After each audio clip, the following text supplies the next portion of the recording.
Chapter 5, Delusion. To no one's surprise, the leaked video of the group dive exploded. Grim had told me that the entire internet was going insane. Lo and behold, he wasn't lying. A huge chunk of that channel was now convinced that all 4 New Gen murders had been committed by the same person.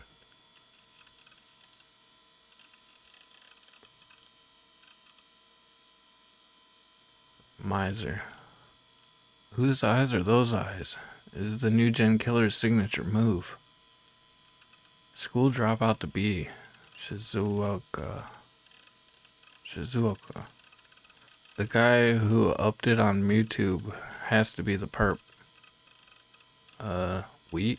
W-E-A-T. Whose eyes are those eyes? Ah, it's so freaking sweet.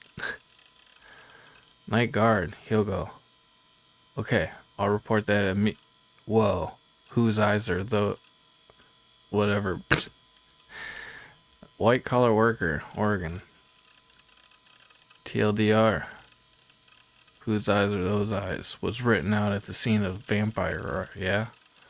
That means there's a connection between the first and last case, despite all the people saying they had nothing to do with each other.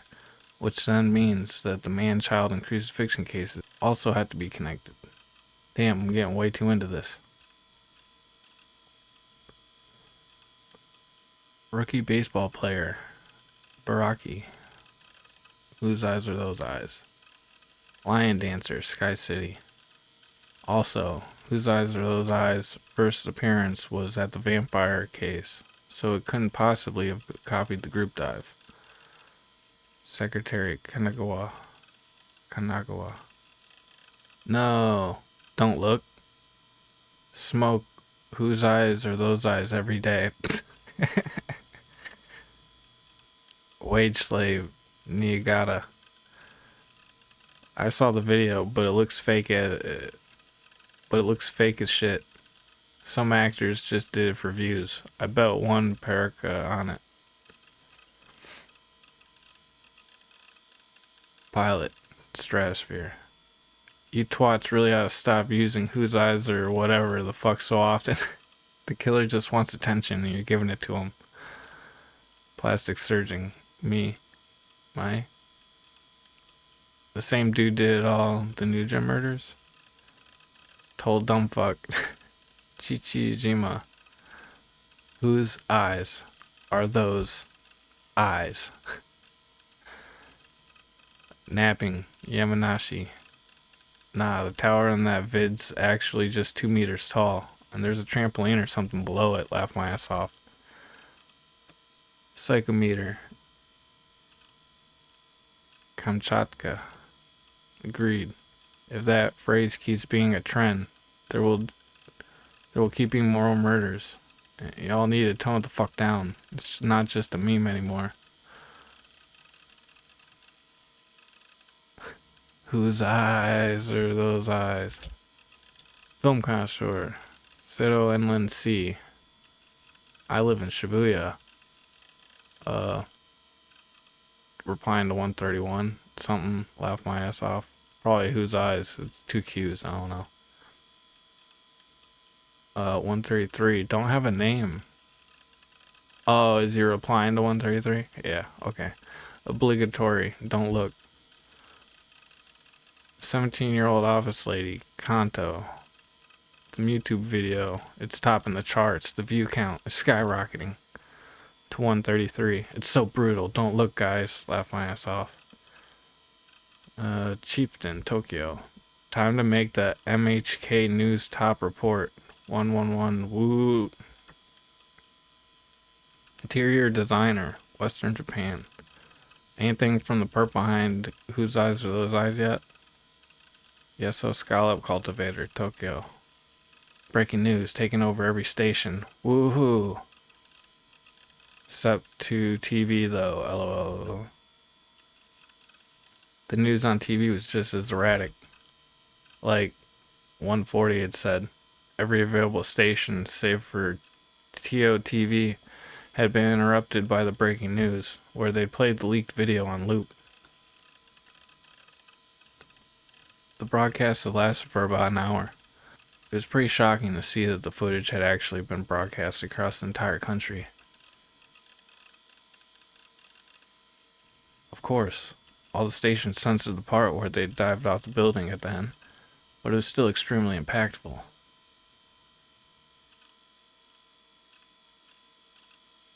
The opinions of those on TV were more or less the exact same as everyone's online. They all attributed the 4 new-gen cases to the same culprit. Then again, that wasn't really much of a surprise. They had finally found a common denominator between them, after all. Whose eyes are those eyes?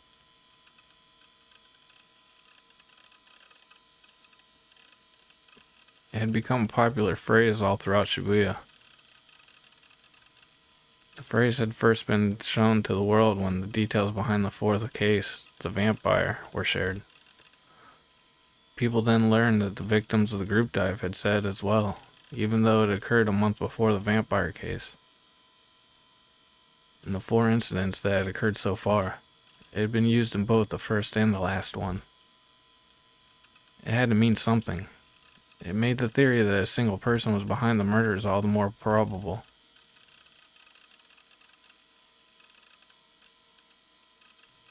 The police then held a press conference, stating that they intended to identify the person who had posted the video as soon as they could. A number of politicians commented that the actions of the culprit were completely deplorable, and that they needed to be apprehended immediately.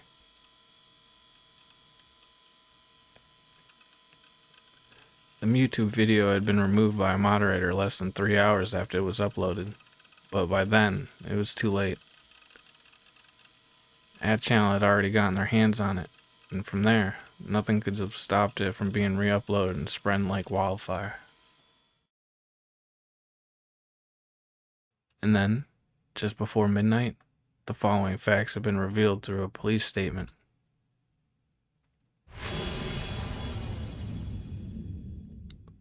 The group dive video was uploaded from a computer located in Shibuya manga cafe known as Internet Cafe, at Cafe.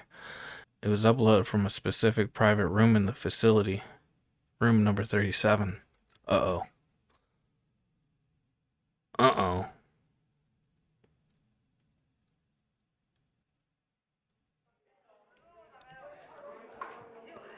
I sat paralyzed on my seat, my head hanging low as I hugged myself tightly.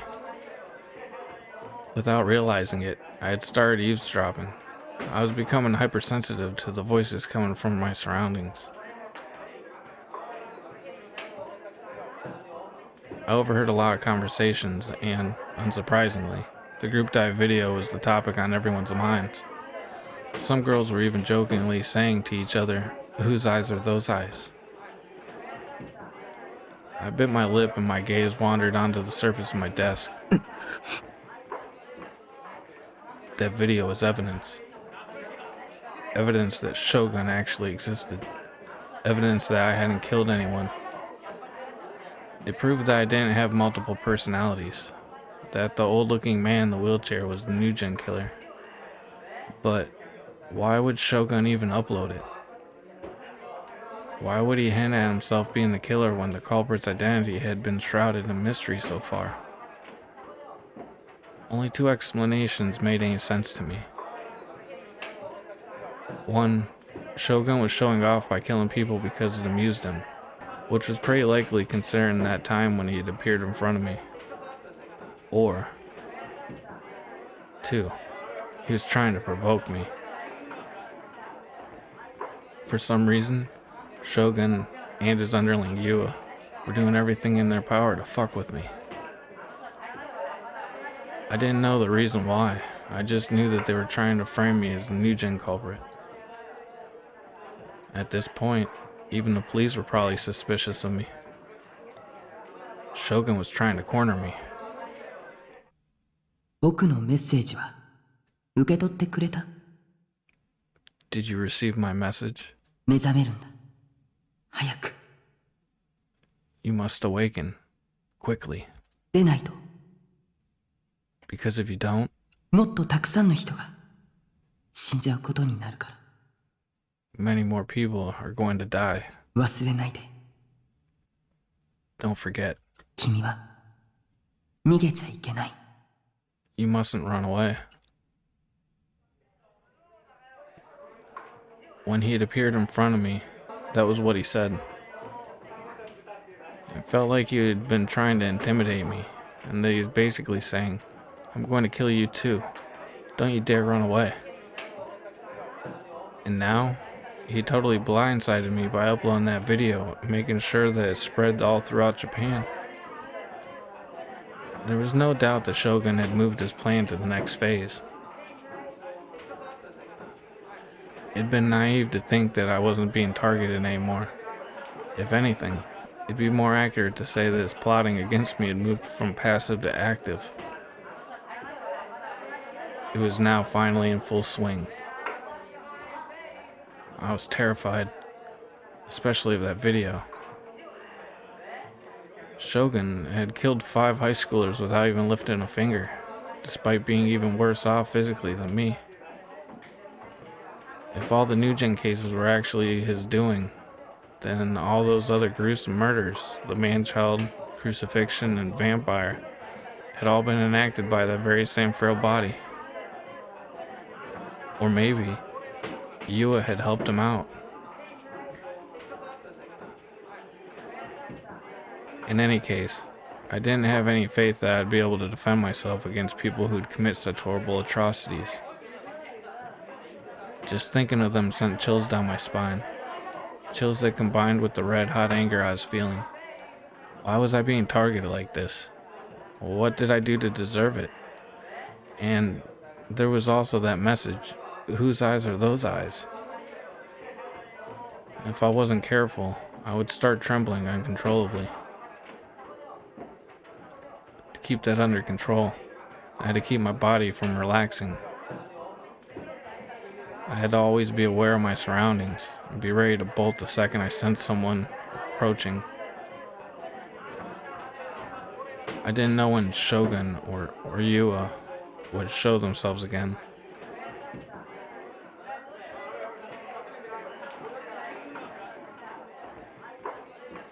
Hell, I had no guarantee that Yua was Shogun's only underling. Maybe even my own classmates were under his influence, their laughter and idle chatter acting as mere camouflage until just the right moment.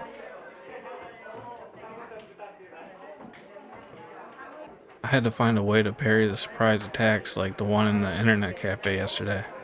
If I didn't, I'd be killed next time for sure. I needed to get a D-sword ASAP. The only way out of this was to get a D-sword. I'd internalized what Ayase and Sina had said, and I'd searched online about it, and it all had convinced me. And it all had me convinced. Getting my hands on a D-sword would save me. The night before, I desperately tried to gather information on D-swords while keeping an eye on the new gen shitstorm, but my research barely bore any results.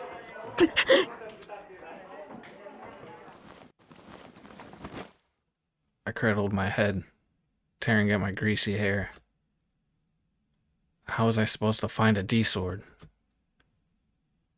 見つけなくちゃいけない。自分自身で。 You must find it by yourself. 方法なんて私には分からないの。 I know not of any methods. Ayase had said that, but that was barely even a hint. My thoughts weighed heavily on me. I was starting to freak out. My heart was steadily getting crushed by anxiety.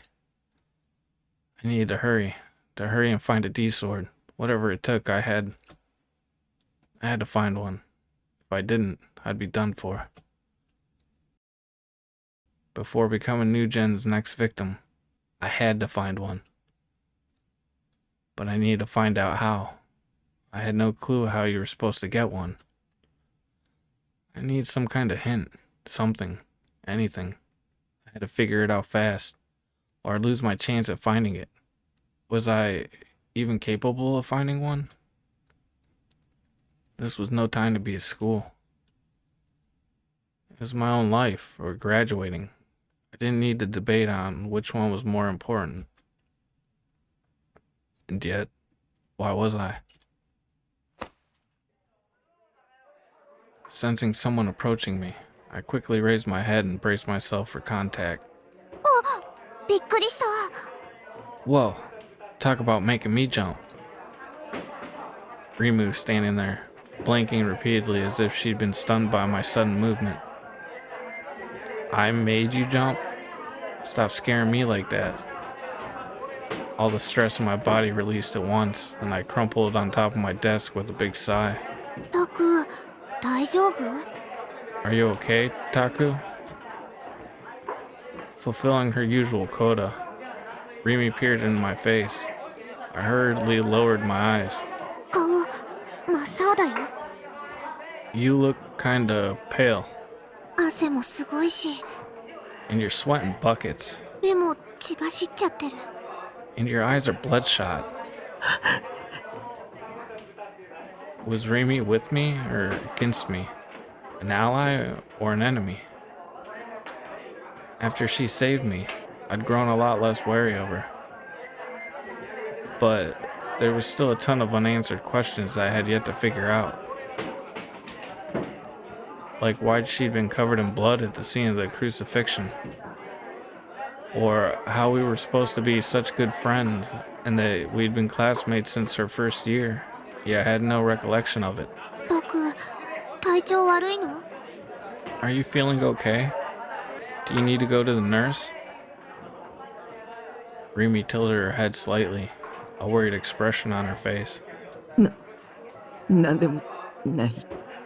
No, I'm fine.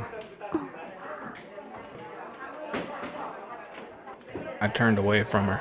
I couldn't say it to her face.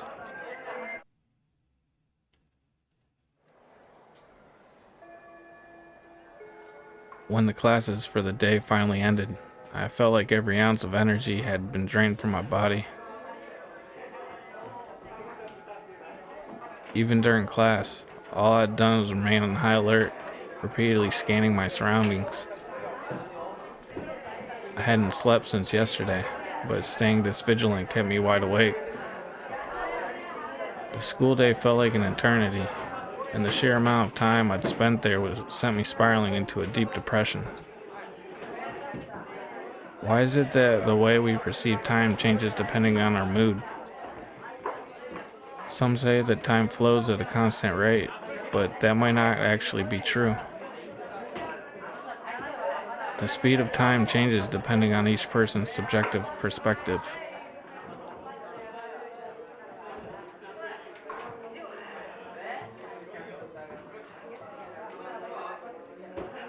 I've always theorized that it's a conspiracy to homogenize humanity's understanding of the concept of time by implementing units like seconds and hours.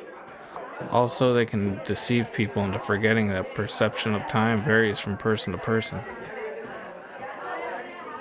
And, building off that theory, if the length of time is dependent on each person's perception, then, conversely, doesn't that mean that the flow of time can be controlled at will? As I thought about that, I remembered Santa talking about controlling other people's wills. And, conversely, 生まれながらに目が不自由な人でも目の前にある景色がちゃんと見えるようになる。ビデオカメラのような映像機器を介してな。 with this technology, even those who have been blind from birth will be able to accurately view anything that the eyes can naturally perceive. This is made possible by using video equipment such as video cameras. Video data from a camera is converted into electrical signals that are sent directly to the brain, causing the person to observe that sequence of images. Conversely, that would mean converting the images that a person observes into electrical signals, then send them to equipment that can render video. The aforementioned equipment didn't have to be a video camera either. For example, What would happen if you connected a person to a hard disk recorder, then showed them recordings of someone's vacation? What if instead of real life recordings, you showed them an anime? Technically, anime is 2D, and therefore delusionary. But people who are blind from birth have never seen anything from the 3D world. So if they were shown an anime and told, this is how the world is, then they would believe that the 2D world is reality, right? To that person, the delusion would be their reality, a delusion perceived as reality.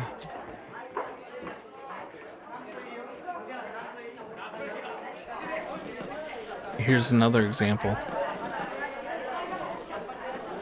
If person A sent an image from their brain to a hard disk recorder that processed it and transmitted the image to person B's brain, then person A's delusion would become person B's reality. Delusion becoming reality. In theory, it was possible. Holy shit, I was a genius. Laughed my ass off. I was over the moon by how brilliant my theory was. Maybe that was how I'd acquire a D-sword. Yasi had said that they had something to do with delusions, hadn't she? Alright. I should hurry up and go home so I can look it up. I'll just leave it.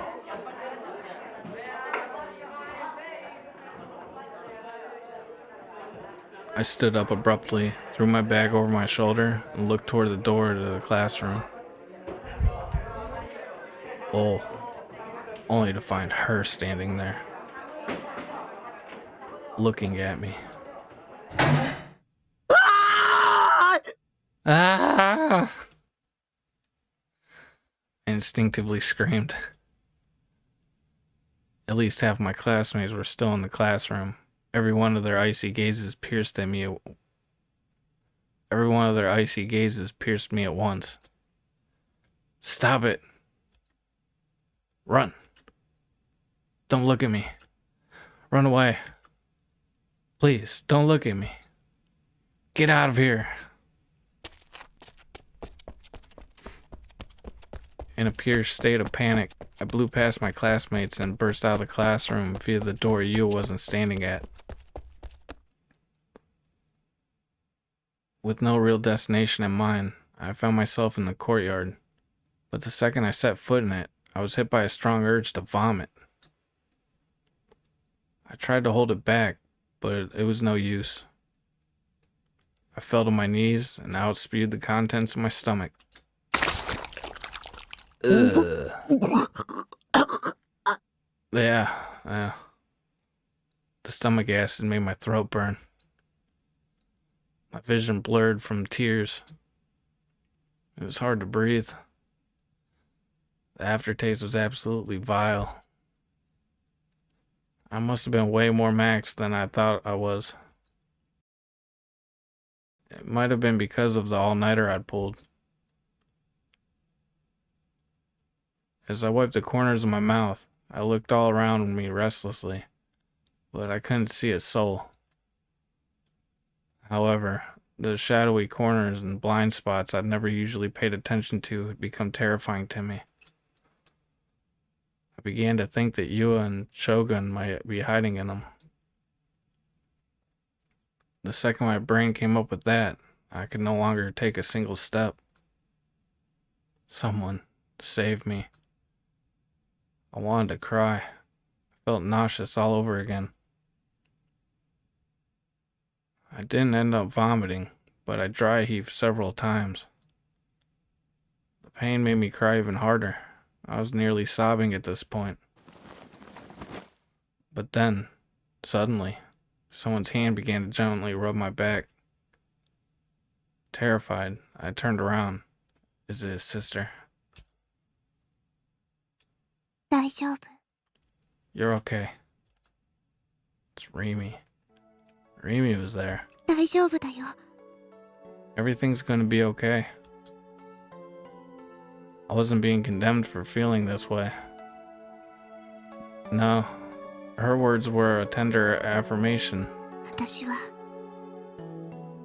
僕の味方だから。 Because I'm on your side, Taku.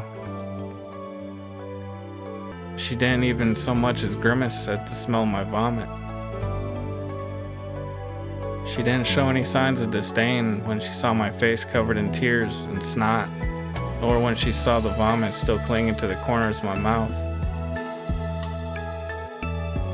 She simply gave me a gentle smile, reassuring me that it would all be okay.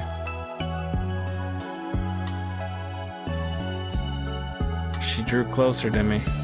She continued rubbing my back gently. Why was that? Why was it that? Before, and even now, every time I thought I needed to be saved, Remy would always heroically appear in front of me. Right now, Remy was right here. It reassured me. I felt better. Before I even realized what was happening, my true feelings began to pour out. Despite the fact that I never talked about myself. 助けて。 Save me. 一人は怖いんだ。 Being alone is so scary. Maybe that was why I bothered coming to school. Up until now, I'd always thought I'd be way better off alone. Of course, even now, it was still terrifying to talk to others. I wasn't at all confident in my ability to actually talk to anyone, but with Shogun and Yua trying to destroy my life, I had never been so anxious, scared, and alone. I wanted someone to be there for me. They didn't even need to be nice to me. I just wanted someone to be present. 一人は怖い。 I'm scared of being alone. だったら Well, if you're scared of being alone, 私が一緒にいてあげる。 I'll stay by your side, so you won't have to be. Those words held no ill will, no hesitation, no irresolution. さすがに24時間ずっとは無理だけど。 Though, of course, I can't be there all the time. Her shy gaze suddenly moved up toward the sky.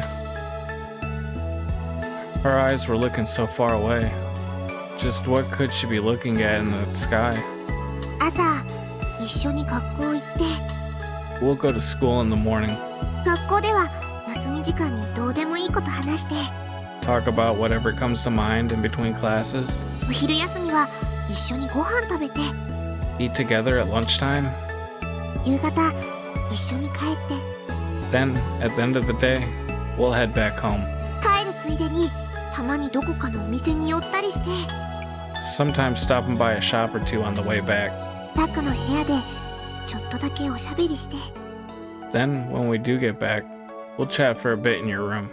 それでまた明日ねって手を振って別れて、 And then, and then when we're all tuckered out, we'll say goodbye in a nice wave and see you tomorrow. そんなのでいいなら私いくらでもしてあげるよ。 If you're fine with that, I can definitely go the distance. そういうの結構憧れなんだ。 I've always wanted to be that person for someone. Wasn't that kind of almost like being in a relationship? I was stunned. She was completely serious. I could see it on her face. どうして Why? Huh? どうしてそこまでしてくれるの？ Why would you go that far? それは Because a flag if I'd ever seen one, right? Because I love you, Taku. I could see it coming from a mile away. That had to be what she was gonna say, right? Granted, I had no clue why Ryumi would have fallen for me. No, wait. This shit had to be bait. Something similar had happened before with Yua.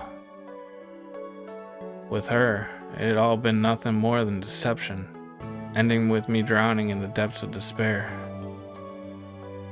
So I couldn't get my hopes up. I had to prepare for the worst. It was possible that Rimi, too, was an ビシ Bishi? She suddenly saluted me. I was taken aback by the suddenness of it, and my mind shot to the possibility that she was about to reveal her true self. And yet, all that I saw on Rimi's face was that same bright, gentle smile. そんなの友達だからに決まってるでしょ。 Because we're friends, of course. 私にしてみればタクを助けてあげるのは当然なの。 The way I see it, it'd be weirder if I didn't help you, you know? どうしてとか寂しいこと言わない。 Well, there you go. That's why. So no more being a sad sap, Taku. わかった？ Understood? うん Hmm. Because we were friends. If she'd said, because I love you, Taku, and this is how I'm gonna show it, it would have felt like my life had begun anew. But even if we'd be friends, that alone made me incredibly happy. Have someone being kind to me, having someone do things for me without expecting anything in return. I couldn't believe how happy it made me. It might have been the very first time I'd ever felt like that.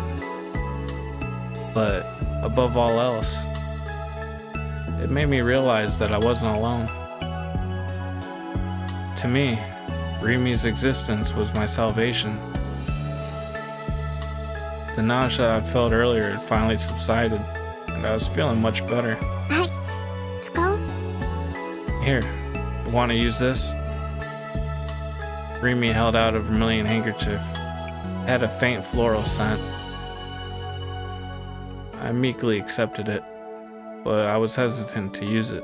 汚しちゃっていいよ。 I don't mind if you get dirty. タクにあげる。 Heck, why don't you just keep it? ありがとう Thank you. I felt guilty about it, but I ultimately decided that I would accept her generosity. I wiped off the vomit that had stained the corners of my mouth with the handkerchief. It was the first time I had ever received a present from a girl that wasn't a family member. I wasn't so sure about calling it a present, though. For me, someone who was so isolated and helpless, even a simple thing like this felt like an irreplaceable treasure to me. I felt so delighted, so relieved, that I nearly started to cry all over again. それじゃあ帰ろっか。 Should we mosey on home then? Her voice was so carefree. 一緒に。 We'll head back together. Apparently, she already intended to make good on what she'd said before, that she'd stay by my side. Not that I had told her whether I wanted her to or not yet, but it wasn't like I had any intention of saying no. Being alone terrified me. I didn't want to be alone. As I was now, I had no one to rely on but Rimi.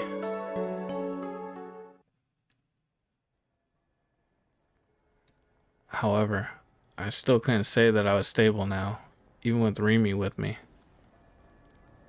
On the way back, I chose to take a different route than usual, walking cautiously all the way.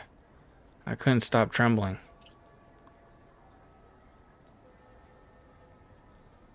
Every corner with even an inch of a shadow seemed dangerous. Every time I got to any kind of intersection, I was tormented by delusions of Yua or Shogun waiting for me at the end of it, making me freeze in place. Whenever that happened, Rimi would take over. She would look over toward the end of the intersecting road, and when the coast was clear, She'd nod to me. 大丈夫。誰もいないよ。It's okay. There's no one there. Relieved, I followed after her. Everything she'd done without even a hint of irritation. ねえ、聞いていいかな。 Say, can I ask you something? 一体、何があったの？ What the heck happened back there? I was slightly hesitant to tell her. If I said something here, Rimi could become a target for Shogun. I would get her involved. 話したくないなら、無理に話さなくても。 Oh, if you don't want to talk about it, you don't have... いや、 No, 話すよ。 I'll tell you. My mouth had already started moving.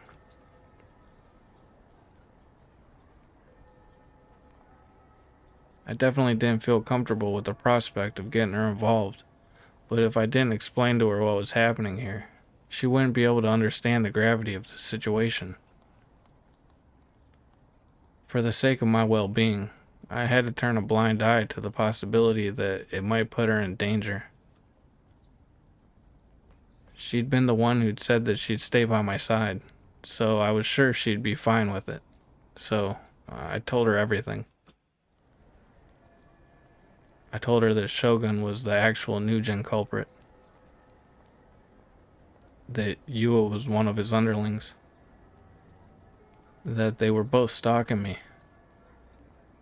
What had happened in front of the 107 the other day. I laid it all bare, albeit not without a fair share of stuttering.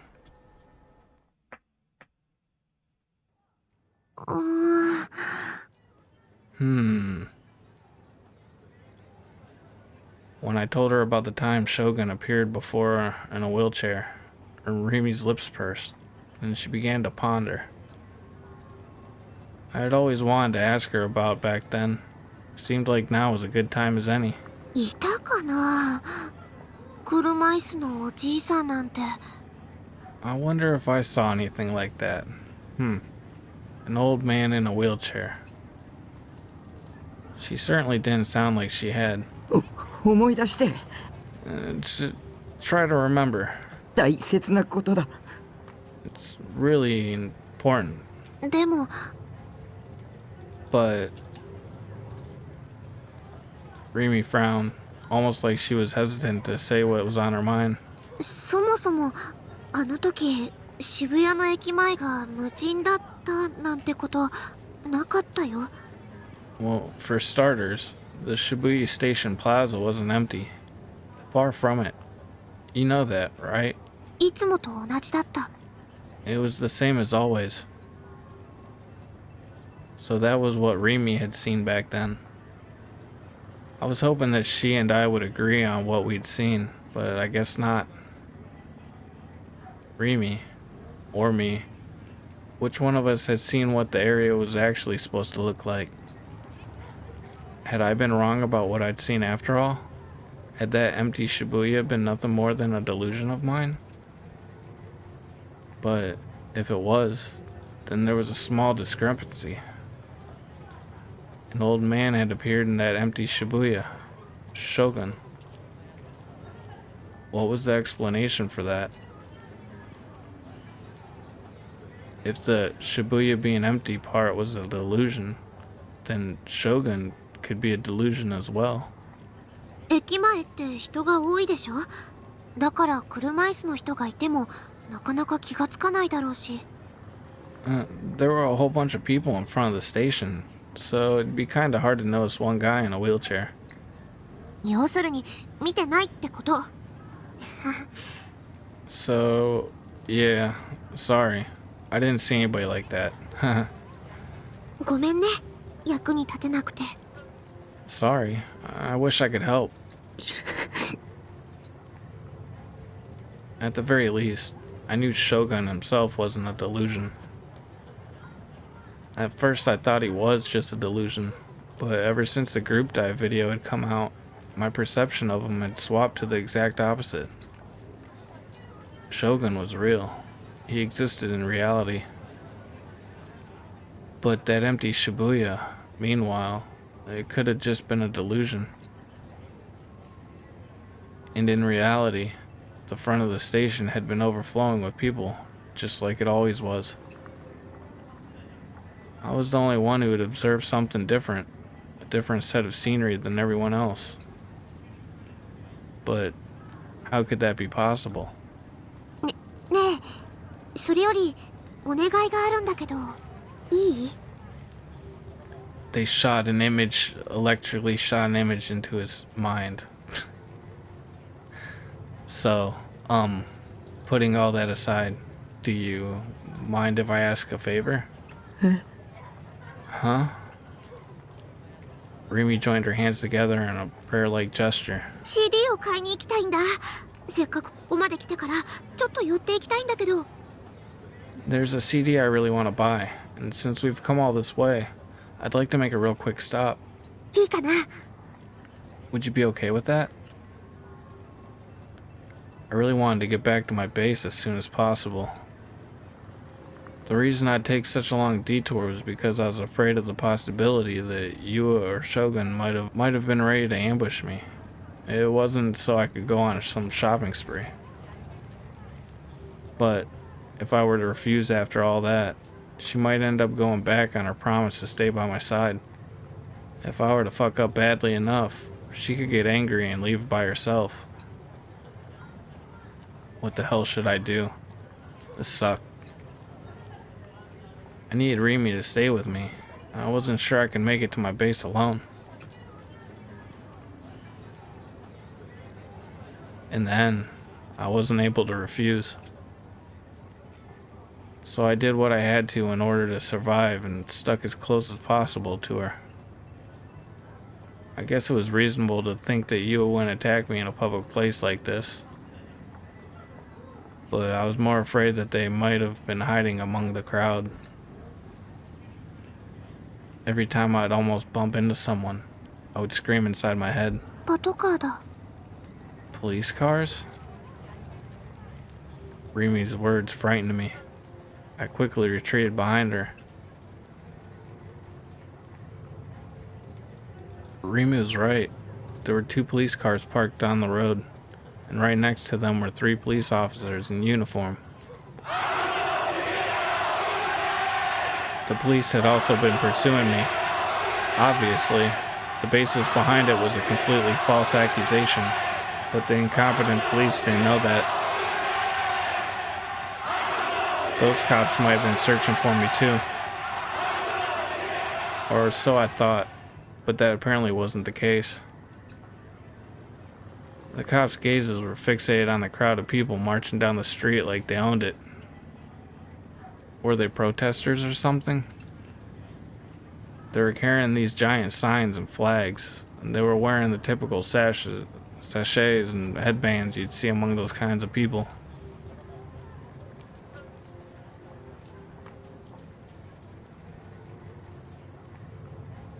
There was a child marching along with his parents, holding hands with both of them. He looked like he had no idea where he was, and he was wearing a t-shirt with the words, "Whose eyes are those eyes?" written on it in permanent marker. I bit my lip. 何のデモだろうね。 I wonder why they're protesting. The people marching were of all ages and genders. Their march was mostly silent and solemn, but at times they all echoed their chants. Drive the devil out of Shibuya. Expel his demons from this place. 悪魔？ Demons? On the signs were a number of different things, such as drive the devil out of town or protect Shibuya from terrorists. It must have been some kind of protest against the Nugent incidents. There was no point in protesting against that.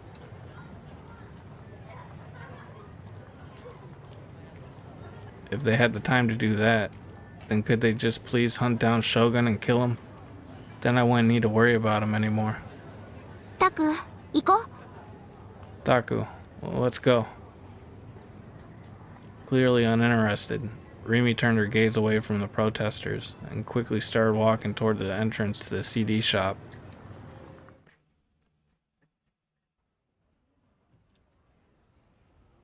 As soon as we entered the shop, Rimi headed straight toward the indie section.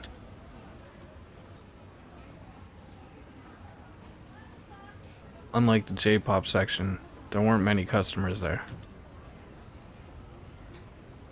Rimi stopped in front of shelf P and started looking for a CD she wanted. But after a minute of browsing, her shoulders slumped. やっぱりないな。 Darn it, I don't think they have it. An indie group whose name started with P? Could that be... タクはファンタズムってバンドを知ってる？今話題になってるけど。 Taku, do you know Phantasm? They're all the rage right now. So it was them. How could I not know them? I'd even gone to see their concert, and I owned a CD. I nodded, and Rimi smiled. 私、そういう情報は結構疎くて、最近になって知ったんだ。 I'm not really super in tune to this kind of stuff, so I only found out about them recently. それで、友達に借りようかと思ったんだけど、なかなか手に入らないらしくて、誰も持ってないんだよ。 I planned to borrow it from a friend, but no one seems to have it. だから CD 買うしかないかなって思って、ここ1週間ぐらいあちこち探してみたんだけど、どこも売り切れ中。 That's why I figured I'd just go out and buy one for myself. It's been over a week since then, and I've been looking everywhere for it. But no matter where I go, it's always sold out. 次はいつ入るんだろう。 Are they ever gonna restock it? 僕 I 持ってる。 own it. Rimi's eyes went wide. 持ってるって CD？ You own it? You mean the CD? I showed her a nod, and when I did that, Rimi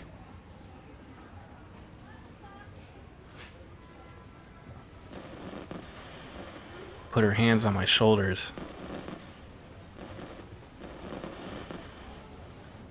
She suddenly brought her face in closer to mine, which immediately made me flustered. Alright, we're going green.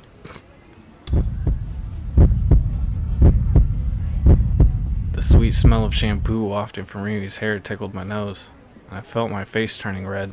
ねえタク、取引しよう。 Hey Taku, let's make a deal. Deal? その CD 貸してくれたら、見返りに私、 If you let me that CD, in return I'll...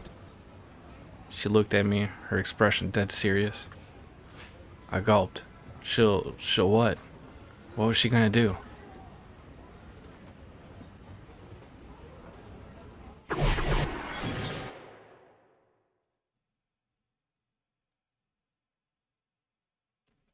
Rimi's cheeks flushed slightly in embarrassment. And then, having seemingly made up her mind, she whispered something to me. 私のこと好きにしていいよ。 I had a feeling that was coming. I'll let you do whatever you want to me. Huh? When I understood the meaning behind her words, my brain stopped computing. I couldn't tell if she was joking or being serious. I tried to look away, but before I could... しゃがんで。 Get down. Rimi glanced at her surroundings, then pressed down on my shoulders hard. Without really knowing why, I obeyed her.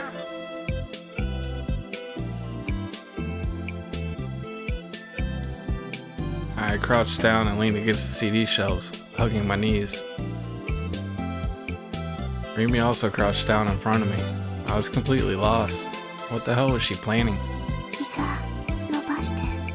Sit down and straighten out your legs.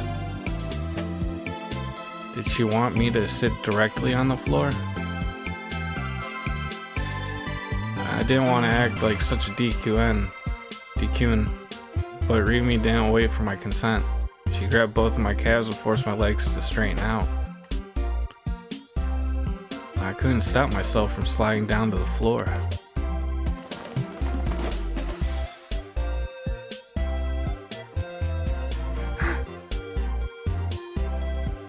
Right as my legs hit the floor, Rimi got on top of me. Ugh. Shh.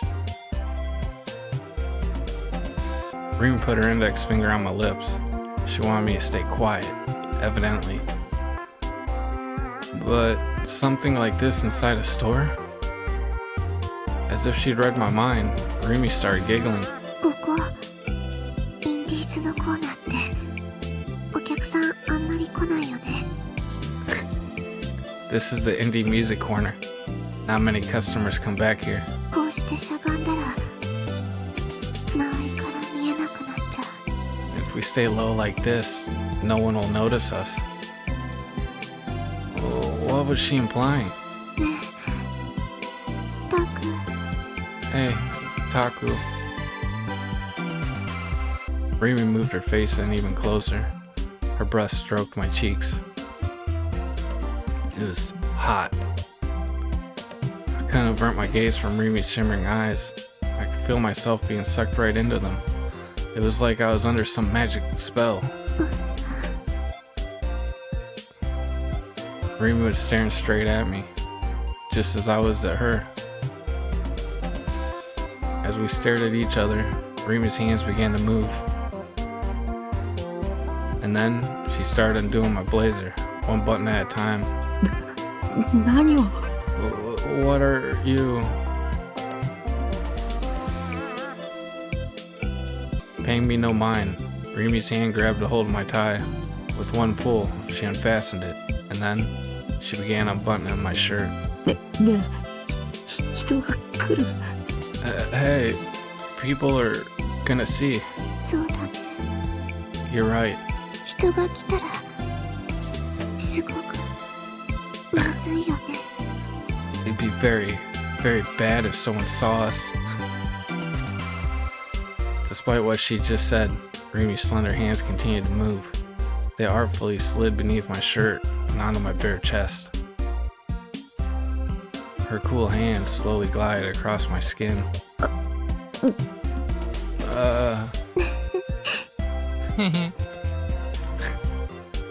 What a bewitching smile. She had always been so cheerful and energetic, never once emitting any kind of sexual vibe or intention. But now, the expression on her face made my heart throb. タクの胸ドキドキしてる。 Taku, your heart is pounding. リミってテラエロス Rimi, you're Terra sexy. テラエロス？ Terra sexy? Oh god, it said that out loud. That alone went to show how shaken I really was. それってどういう意味かな？ What does that mean? I wonder. 教えてよ、タク。 Won't you tell me, Taku? Means you're so unbelievably sexy. Rimi's fingers steadily crept along my skin, and then they traveled down my neck. It tickled. It felt better than anything I'd ever felt before. 私のこと好きにしたくなってきた。 You can do anything you want, Timmy. Are you ready? Following my instincts, I nodded repeatedly. じゃ Then, あここでしちゃおうか。 shall we do it here? No. Ugh. I couldn't believe my own ears. Do it. Did she mean? 何を Do what? Nothing. おーい。 Hello. Suddenly, I came back to myself. Rimi was waving her hand in front of my face, her eyebrows furrowed in confusion. I wasn't sitting on the floor, and Rimi wasn't on top of me. We were just standing there, facing each other like people normally did. どうしたの？急に意識がどこかに飛んじゃってたみたいだけど。What's wrong? It looked like I'd lost you somewhere for a second there. なんでもない。 Nothing. 落ち着け。 Whoa, calm down. I took a step back from Remy, turned my back to her, and took a deep breath. Holy shit, that had been the hottest delusion of all time. I was so fucked up, not to mention a self-loathing idiot. I couldn't believe I'd just thought that. Actually, no. Forget that. Remy was the one who was talking about giving me something in return. You'd see that line in an infinite number of H scenes. Any guy who had even dipped his toes into the genre would have had his imagination go wild over it. Anyway, what was she actually planning to do for me? その調子だと話聞いてなかったでしょう。 So, I take it you weren't listening, huh? うん。 Sorry. じゃあもう一回言うけど、 Then I'll ask again.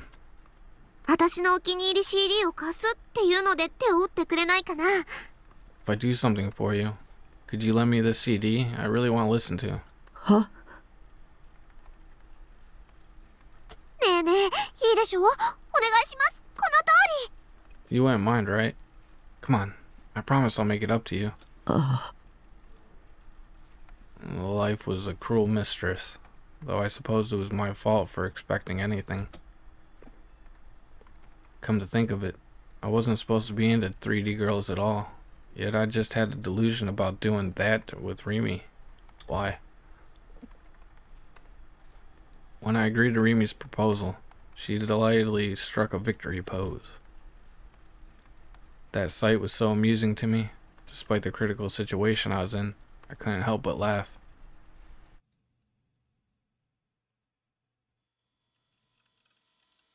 I managed to make it back to base safely. Thanks to Remy, of course. One thing ended up catching me off guard, though.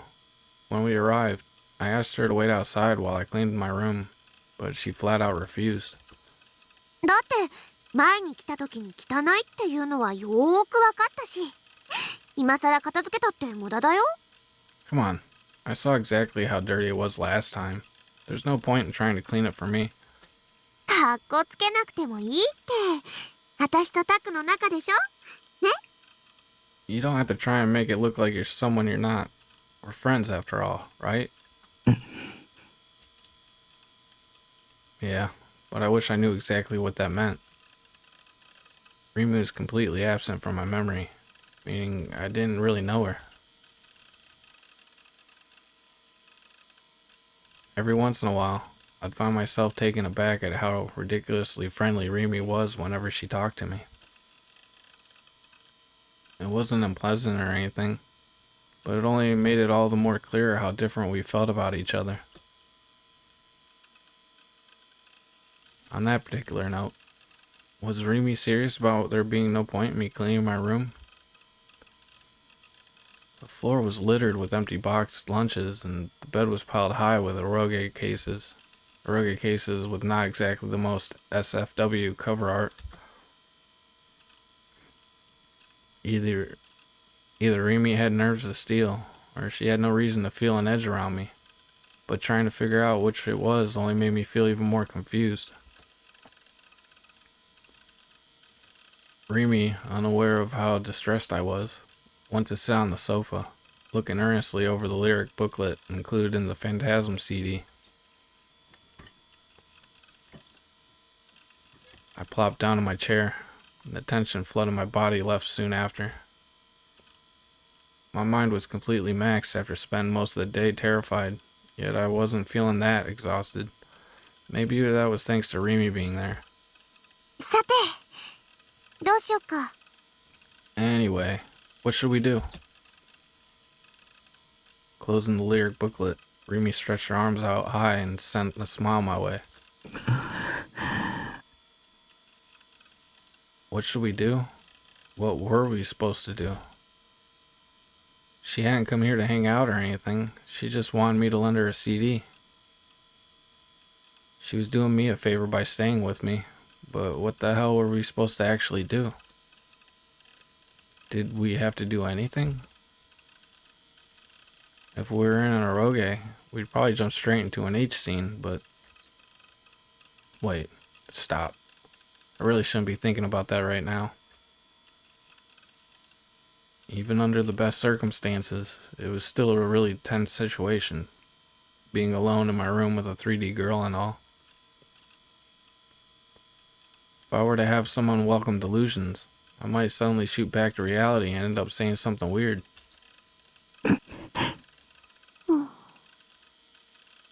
Silence. Remy was staring vacantly at the various manga scattered on the floor and the eroge piled up on the bed. Awkward. I knew that most of the awkwardness would dissipate if I just said something, but the only subjects I could think of were video games and anime. And I doubted that Remy knew anything about either. Wouldn't it be more logical for Remy to say something? She was the one who'd said she'd stay with me and all. This was going to be a bad time if she actually expected me to lead the conversation.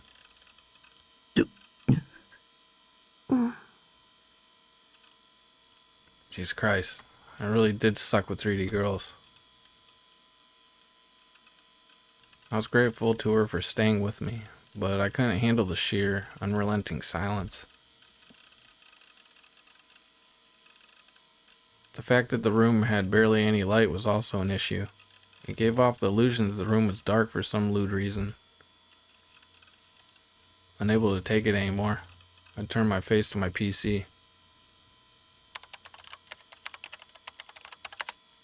I needed to look up something.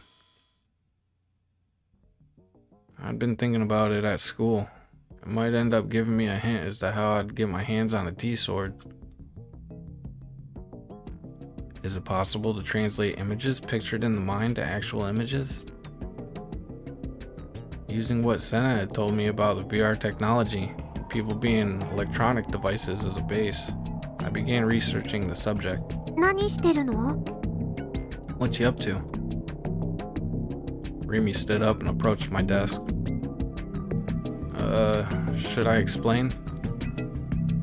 But how to go about it? It'd take forever if I told her everything. ねえねえ、何してるか教えてよ。Oh, come on, don't ignore me. What are you getting up to over there? Seeing no reaction from me, Remy poked me in the back with her finger. I couldn't just ignore her, right? Yeah, it'd never be that easy. 君はその妄想が現実になるって信じられる? Do you believe that delusions can become reality? As I entered a few keywords in the search bar, I spoke without looking at Remy.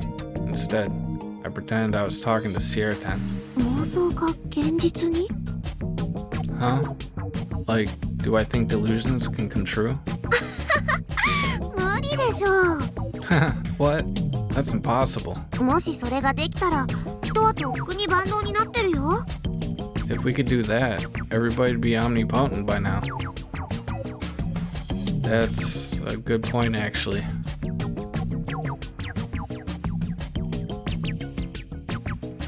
Delusions created a world in which any action, no matter how unrealistic, was possible. If they were to become reality, the unreal would become real. Unreality would become reality. それがどうしたの?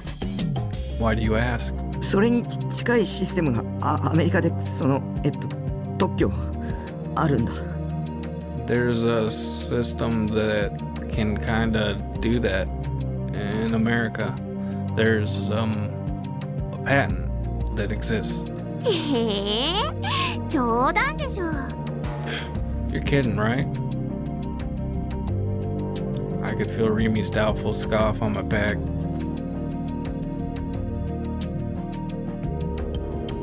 So in response, I showed her the image of the patent that Shio had found for me. ここれは What's that? 特許の証拠写真。 Proof that the patent exists. A picture of it. 本当に Huh? No kidding. Remy leaned forward and brought her face close to the monitor. She was right up next to my face, peering intently at the screen. 私英語って苦手。 Oh no. You stink at English. すごいね、タク。英語読めるなんて。 You can read it, Taku? That's so cool. She was way too close. She was so close, I could see the glittering of her eyes as they reflected the light off the monitor. She was so close, I could see the glittering of her eyes as they reflected the light of the monitor. I got flustered all over again. ねえねえ、どういうことか教えてよ。 So, what's it say? Seemed it had piqued her interest. I tried to avoid thinking about how close she was to me, and attempted to focus on Sierratan and the monitor instead. 生まれながらに盲目の人でもビデオカメラみたいな映像機器を通すことでそこに映る景色が見えるようになるんだ。これ豆知識な。By using a video device, like a video camera, even people who are blind at birth can see the scenery through it. That's a pro tip. ビデオカメラが目の代わりっていうこと？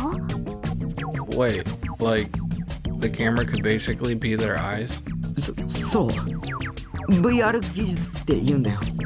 Yeah, they call it VR technology. へえ。もし本当だったらすごいな。 Wow, it'd be amazing if that was real. But it is, that's what I'm trying to tell you. Santa told me there's already been successful tests. でも Then again, 機械を使って目が見えるようになるのと妄想が現実になるってどうつながるの？ what does this have to do with delusions becoming reality? 私頭悪いからよくわかんないや。 I think I might just be too dumb to understand. As I explained it to Remy, I tried searching for a number of keywords that might have been related, but I couldn't find anything. Even so, I kept on trying and typed more and more keywords. 映像機器に映る景色も脳内で思い浮かべた妄想も電気信号だから。 The scenery reflected in video devices and the delusions people have in their head are both electrical signals. Oh. 逆に考えるんだ。 Think about it the other way around. 脳内に電気信号を送るんじゃなくて脳内から電気信号を送るって考えるんだ。 Instead of sending electrical signals to the brain, think of it like sending them out of the brain. ほほう。 Oh. All I got were filler responses. She probably didn't understand a thing I was saying. Probably. I couldn't be bothered trying to explain everything in detail, so I just stopped trying. I had to concentrate on my research. It didn't really matter if she understood it or not. After all, it was nothing more than a hypothesis I'd come up with. So if you do that... Remy was still making noises and nodding to herself. Time to ignore. I've been doing a whole lot of researching, but I was still unable to find any data to confirm my hypothesis. I tried taking a different approach, this time focusing my research on the patent itself. I went and checked the foreign website that Shio had told me about, one that listed American patents. Once I was there, I began to look for patents that would fit what I had in mind.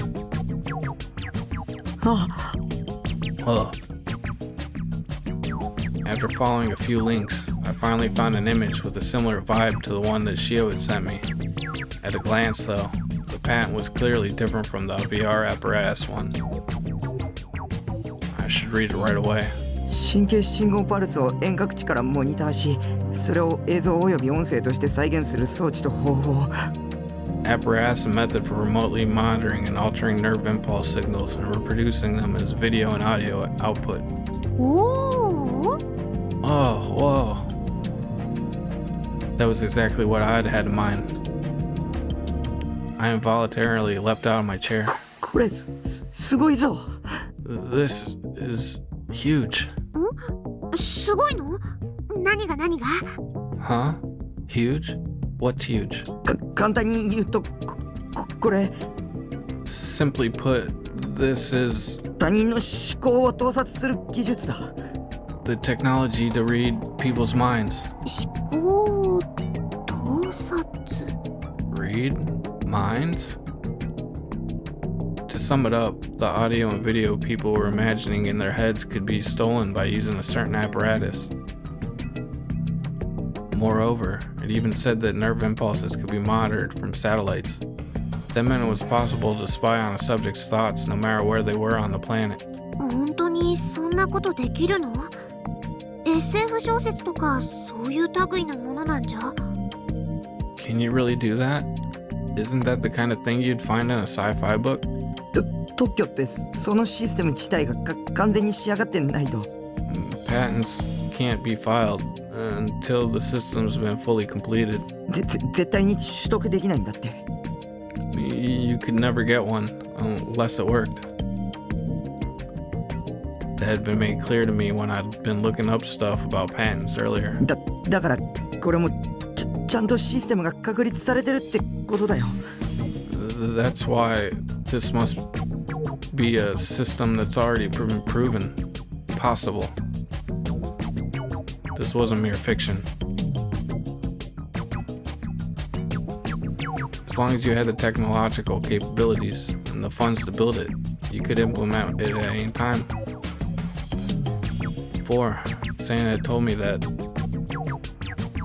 ある意図的な情報を神経パルスへコンバートすることが可能なら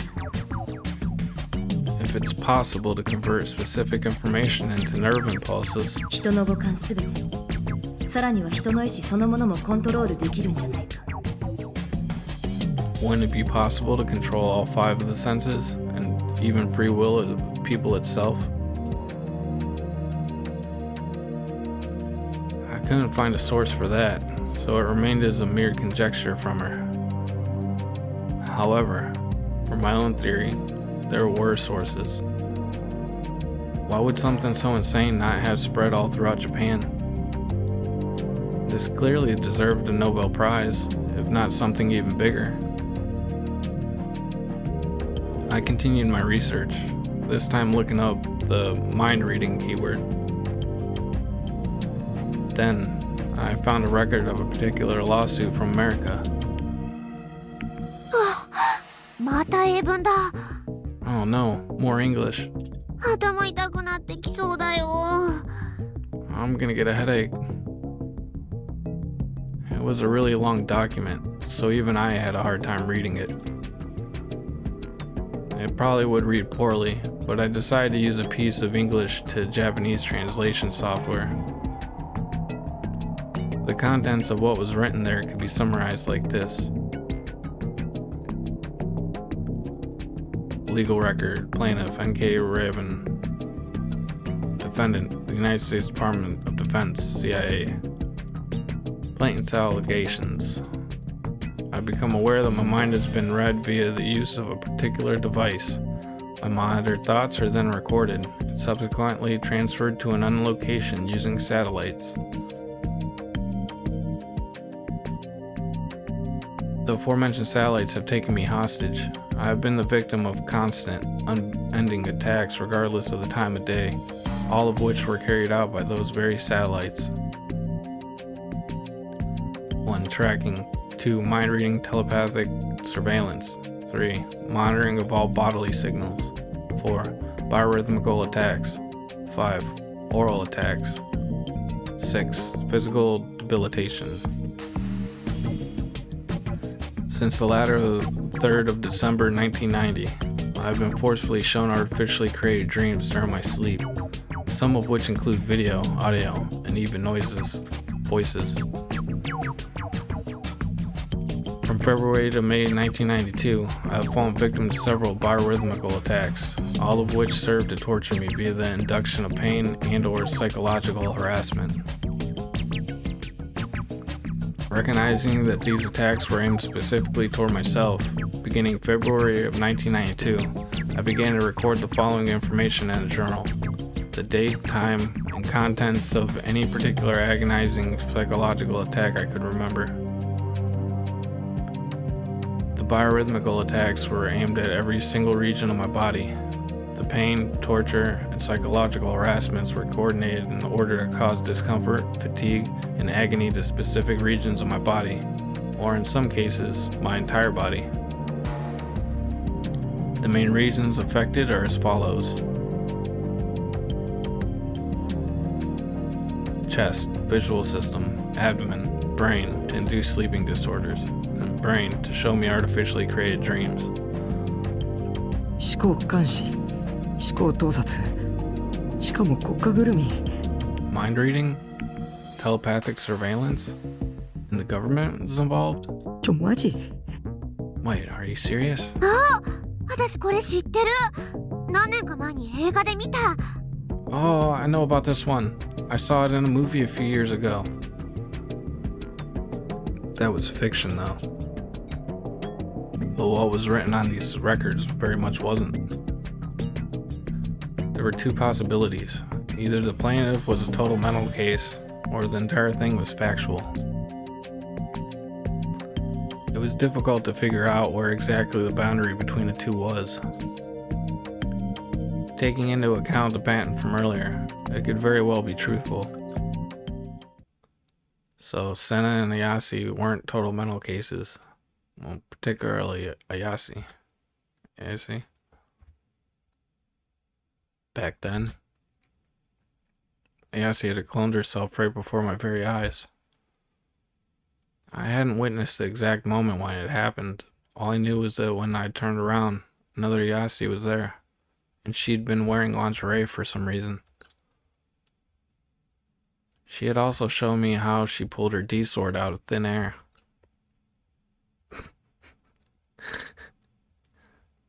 It had been neither a hallucination nor a delusion. After showing me something like that, there was no way I could still label her as a mental case. However, Ayase had also said this: 君が望んだ妄想よ。 This is the delusion you wished for. That strange phenomenon, had it been my delusion coming to fruition? Admittedly, right before it happened, I had been pondering about the color of Ayase's underwear. 理想度は力を持つ人のみにしか映らない。 These swords can only be seen by those who possess the power. 君には私の剣が見えているでしょう。 You can see my sword, can you not? それが意味するのは一つだけ。 That can only mean one thing. Maybe that was what Ayase had been talking about when she had mentioned the power. A power that projected delusions into reality. Maybe I had that power.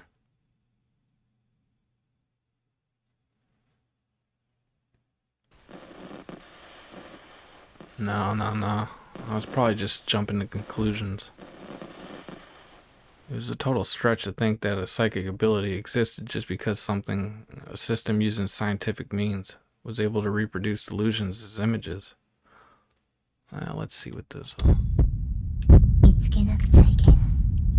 自分自身で。 You must find it by yourself. 方法なんて私にもわからないの。 I do not know of any methods. But what if the method to obtain a D-sword was by using such a psychic ability? So let's suppose I had that ability within me. It might have been worth a try.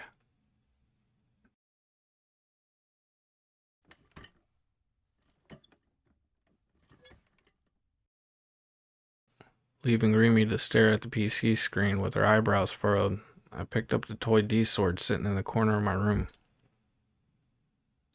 I went to stand in the center of my room and brought my sword to eye level like I was an ESO character. I closed my eyes. Oh, he's not having a delusion.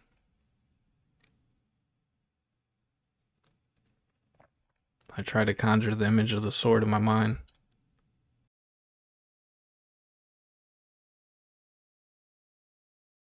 I naturally imagined it to be something similar to the beautiful, sinister swords that Sienna and Ayase had, each complete with a sharpness that could sever anything it touched. Having delusions was my specialty. After all, I had all sorts of delusions on a daily basis. If I wanted to, I could recreate every single detail both vividly and clearly in my head.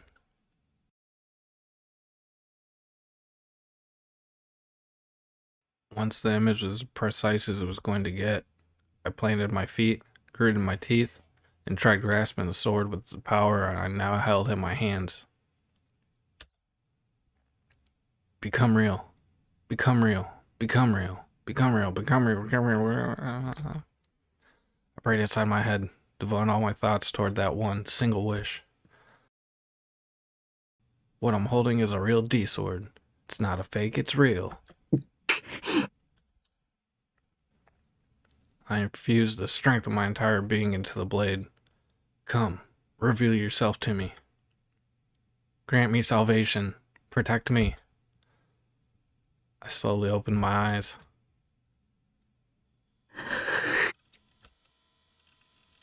The sword I was holding hadn't changed whatsoever. It was still the same cheap-ass toy. そりゃそうだよな。 Yeah. Why did I expect anything else?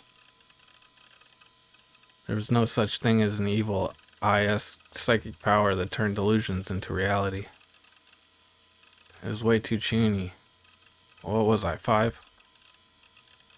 I felt ashamed to ever thought that I held such a power. Heaving a long sigh, I lowered the sword. But right as I did, I sensed a gaze behind me.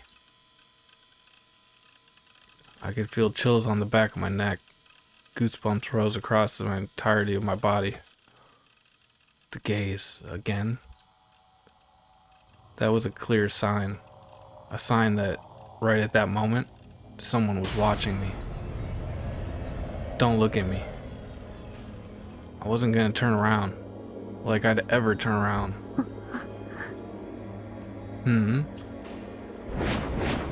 Not only had I sensed a presence, but I'd heard a voice as well. Dude, you're with Remy. Though to be precise, it hadn't exactly been a voice. It'd been closer to a sigh. Don't tell me. I might have made a terrible mistake. I slowly, ever so slowly, turned around. And there was Remy staring right at me. So that was it.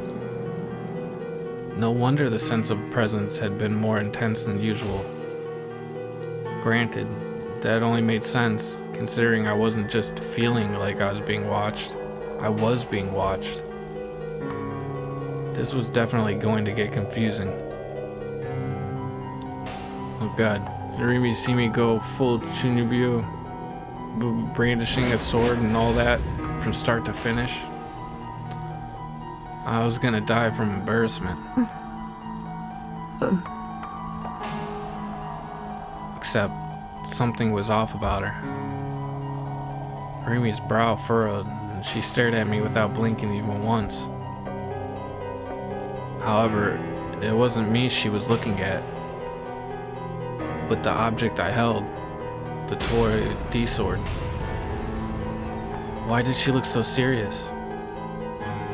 Felt like she was an entirely different person from the one that I'd been getting all confused about patents earlier. An unpleasant memory flashed through my mind. Rimi was on my side. She was supposed to be. However, I still hadn't solved the mystery surrounding her. Did Rimi know something about these swords? With a gulp, I nervously called out to her. Taku. Her gaze still fixated on me. Rimi opened her mouth, and her voice was stifled, devoid of any and all emotion. その件だけど About that sword. Rimi was my ally, wasn't she? She wouldn't betray me like you did, would she? If even Rimi betrayed me, I'd... 捨てた方がいいと思う You should throw it away. どうして Why should I? My voice nearly cracked. Did Rimi know something after all? だって Because Rimi's gaze finally moved, but this time it landed squarely on my eyes. I hurriedly averted my own. What was she going to say? だって Because もう高校生だし you're supposed to be a high schooler. Huh? Yeah, what? Rimi suddenly broke into a grin, a very mischievous grin. The abrupt change in demeanor left me speechless. そりゃ男の子っていくつになってもそういうおもちゃが大好きなんだなってのはなんとなくわかるけど I mean, I can understand that boys love toys and stuff no matter how old they get, but さすがにそんな大きなおもちゃ一人で部屋で振り回してるのはどうかと思うよ I'm not really sure that extends to you swinging around such a huge toy alone in your room. それが許されるのは小学生までじゃない Isn't that more like something you'd do in an elementary school? でも Not in an タク elementary の school. 個人的な趣味を私の前で披露してくれたってのはちょっと嬉しいかも Okay, not in an elementary school. When you're in elementary school. Oh, but even then, I'm kind of happy that you're comfortable enough around me to show me your hobbies, Taku. 私にだけ秘密を教えてくれたみたいで It feels like you're telling me a secret only I can know. What the hell, man? I've gotten all scared for no reason. そもそもそれどこで買ってきたの高かったんじゃない Where did you buy that anyway? Wasn't it expensive? 1万円渋谷の雑貨屋で It was 10,000 yen. I got it in a variety shop in Shibuya. へえ1万円か安いのか高いのかわからないけど Wow, 10,000? Though for a toy sword, I'm not sure if that's cheap or expensive. でもそんな大きなおもちゃが普通に売ってるんだね私そんな大きなのを直接見たのって初めて But wow, I didn't realize till now they actually sold toys that big. I've never seen one so huge in person before. その雑貨屋さんに売ってるっていうのは誰かに教えてもらったの It's what they all say about my sword. Never seen one so huge. Did someone tell you that they're selling it at the variety shop you went to?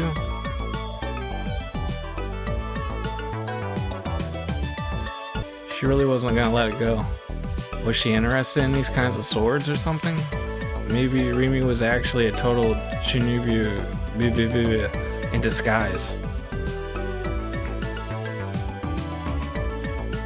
So the one who'd been making fun of me for having a sword actually wanted one herself?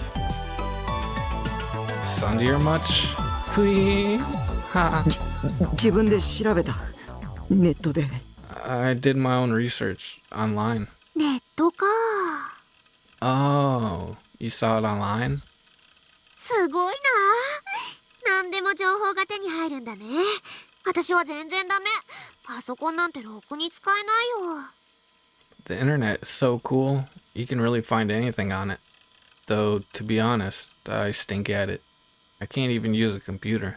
でその件って流行ってるの Anyway, Are those swords a new trend or something? なんで Huh? Why do you ask? タクはどうしてそれを買おうと思ったのかなって。Well, I'm just curious why you decided to buy one. Maybe I should just tell her the truth.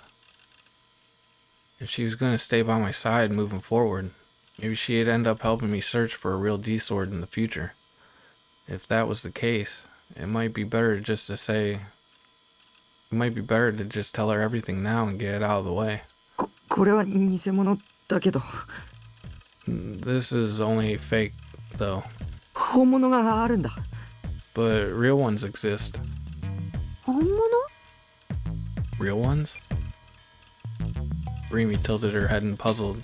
本物を持ってる人を僕知ってるんだ I know people who have real ones. 二人いる同じ学校の女子 Two of them. Girls from our school. 女子ね。 Girls? 女の子がこんなおもちゃを欲しがるかな。 Would girls really want a toy like this? 本当なんだ It's true. それにおもちゃじゃない And also, they aren't toys. ああ、ごめん。 Oh, right. Sorry. 本物は光るんだそれにすごい存在感で A real one glows. And it has this insane sense of presence, too. 僕それを探してる That's what I'm looking for. それさえ手に入れれば僕は救われるんだ If I could just get my hands on that, I'd be saved. 救われるって。 Saved? Remy looked quite puzzled, but I was dead serious. Not to mention a D-sword would be a powerful tool to confront Shogun. それでSo, help. I wanted to say that I needed her help to find it.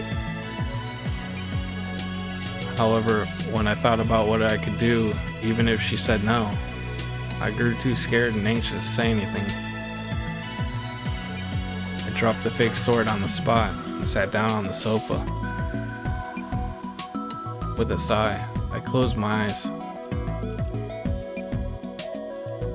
Would Remy offer me her help in order to find it? If she did, everything would turn out okay. But I knew how unrealistic it was to expect her to go that far. Up until now, Remy had always come dashing to my rescue whenever I was in a tough spot, almost like she could read my mind. In that case, then maybe I... とにかく、もし本物があったとしても、それこそ買ったりしちゃダメだよ。今タクが持ってるのはおもちゃだからいいけど、本物ってことは銃刀法違反になっちゃうんだから。Anyway, what I wanted to say is, even if there are real ones, you better not buy any, okay? The one you have already is just a toy, so it's fine. But if you ever got your hands on a real one, that'd be a violation of the Swords and Firearms Possession Control Law. My hopes were crushed instantly. Ugh, what an insane disappointment. Then again, Remy's reaction made sense from the point of view of an average person.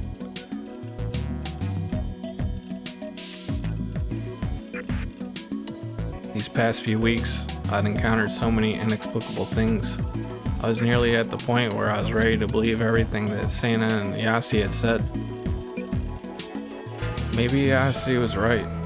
I had to find a D-sword entirely on my own. それでタク。 So, Taku. I felt Remy sit down next to me. その本物の剣を持ってる女子って誰かな？ So, about those girls with the real swords. Who are they? Her voice came from very close by. She was right next to me. It was just the two of us in an enclosed, dimly lit room, and we were sitting right next to each other. Emergency. Everyone, battle stations. Emergency. タクに女子の知り合いが私以外にいたなんてちょっとびっくり。 It's honestly a little surprising. I didn't think you knew any girls besides me. もしかして彼女？ Wait, is one of them your girlfriend? So, that was where she was going with this. Could it be Rimi was trying to seduce me? The only possible conversation that could result from this topic was one centered on romance. After I told her the truth, she'd give me her confession, and then the mood would start getting really hot and heavy, and then... Oh god, I couldn't do this. I wasn't even remotely prepared for this.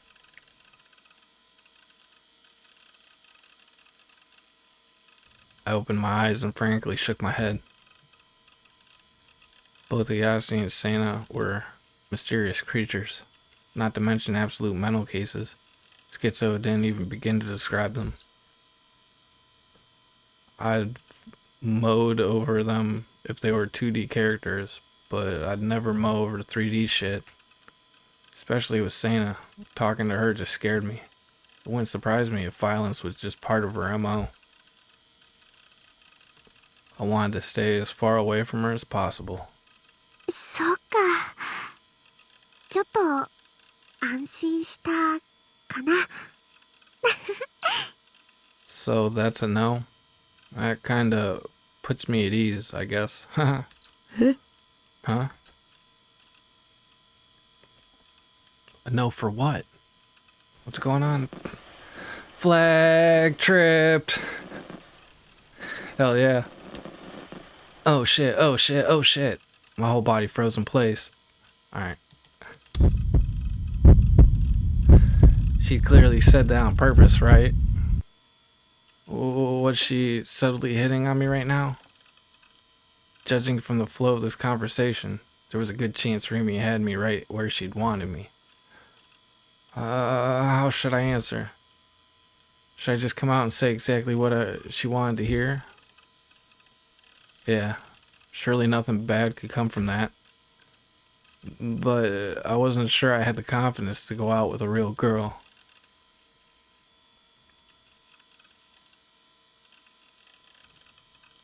I was at a loss about what to do, so I opted to subtly examine Rimi's expression.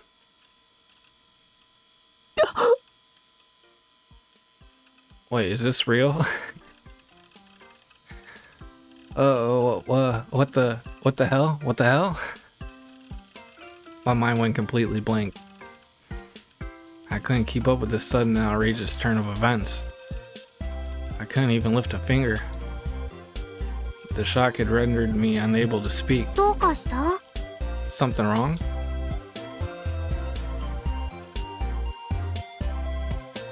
In the blink of an eye, Rimi had stripped off her school jacket, and not just that, but upon taking a closer look, she'd removed her skirt too.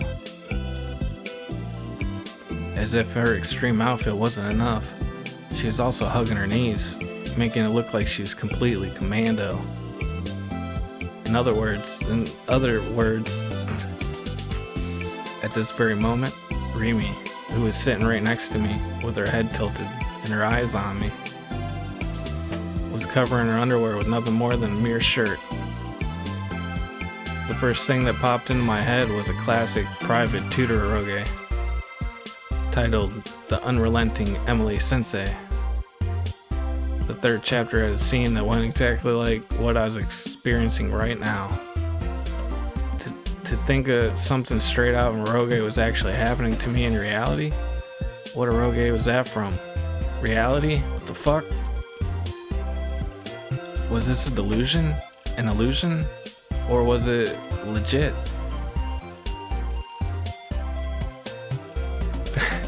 Regardless of whether it was an illusion or not, there was no mistaking that Rimi was dressed in an incredibly lewd outfit. Against my better judgment, my eyes aimed themselves toward her chest. The neck of her shirt went down to her breasts, and thanks to the angle I was looking at her from, I could see what was underneath. Bright pink bra. You have surprisingly large breasts, Sakyata-san. Wait, stop. She'll think you're a pervert if you ogle at her like that. Don't look. Stop looking. I lowered my gaze.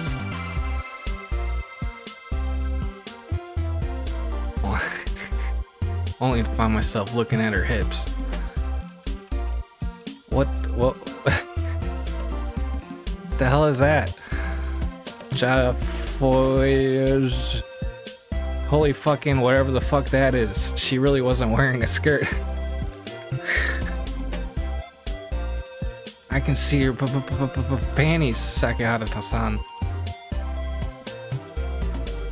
What a simple yet lovely pair. This would make some excellent fat material. Oh god, my Johnson was starting to make himself very known. Her body had been giving off a nice scent for a while now. And, how should I put it? The texture of her skin, combined with her amazing figure, it all put 2D to shame. Was this the true power of the third dimension? Not gonna lie, she was hot as fuck.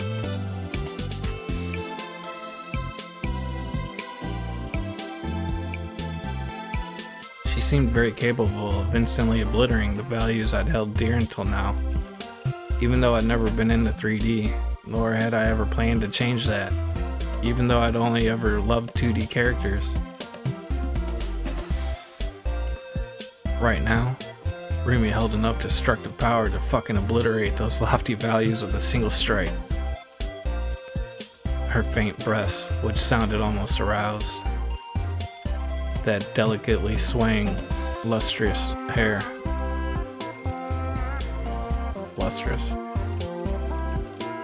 The way her chest rose and fell with each breath. The manner in which she seductively rubbed her thighs together. Those shimmering eyes. That pink tongue peeping out from her partially open lips. It was getting hard to breathe. My mind was in a complete other dimension. What was this feeling? It was akin to that agonizing feeling of yearning I felt whenever I started an H scene in Eroge. I couldn't keep calm. Taku. Hey, Taku. Remy called my name in a sickly sweet voice. My eyes were now permanently glued to her body. It was the first time I'd ever seen a physically mature girl up so close. Was Remy trying to seduce me? Did she like me? If so, I had to admit, I wasn't a fan of how shamelessly she was going about it.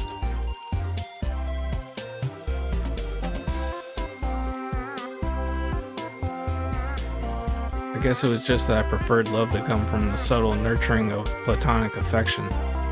And once graduation arrived, that love would come to fruition through bashful confessions spoken under the oak of legends. Having mustered so much courage to say that to me, she then cried tears of joy when I said yes, leading us to kiss, and then... well, that was what I wanted. The current way things were going was far from platonic. 私、喉乾いてきちゃった。I'm really thirsty. 何か飲み物ある？ Do you have anything to drink? Unable to endure the horniness any longer, I eagerly rose to my feet. What did I have? What did I have? Was there anything in the fridge? I had some half-finished cola, but I drank directly from the bottle, so it probably wouldn't be the best idea to give it to Remy. ないなら買ってこようかな。コンビニって深センの駅前にあったよね。 If you don't have anything, I could go out and buy something. There's a convenience store over by the Shinsen station, right? No, don't let her leave. If she leaves, it's over. I felt Remy stand up behind me. ちょっと行ってくる。 I'll be right back. She was leaving? Oh, there it goes.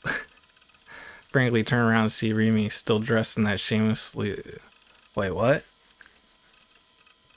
I frantically turned around to see Remy, still dressed in that shameless outfit, opening the door to head outside. Wait, she was gonna go to the convenience store while people could see her panties? She wasn't normal. Was Remy an exhibitionist or something? 露出狂 Oh, so that was a dream. Alright, that was a delusion. Threw me off because it wasn't all wavy. Exhibitionist. Ah! Hearing that behind me made me literally jump in the air and land on my ass.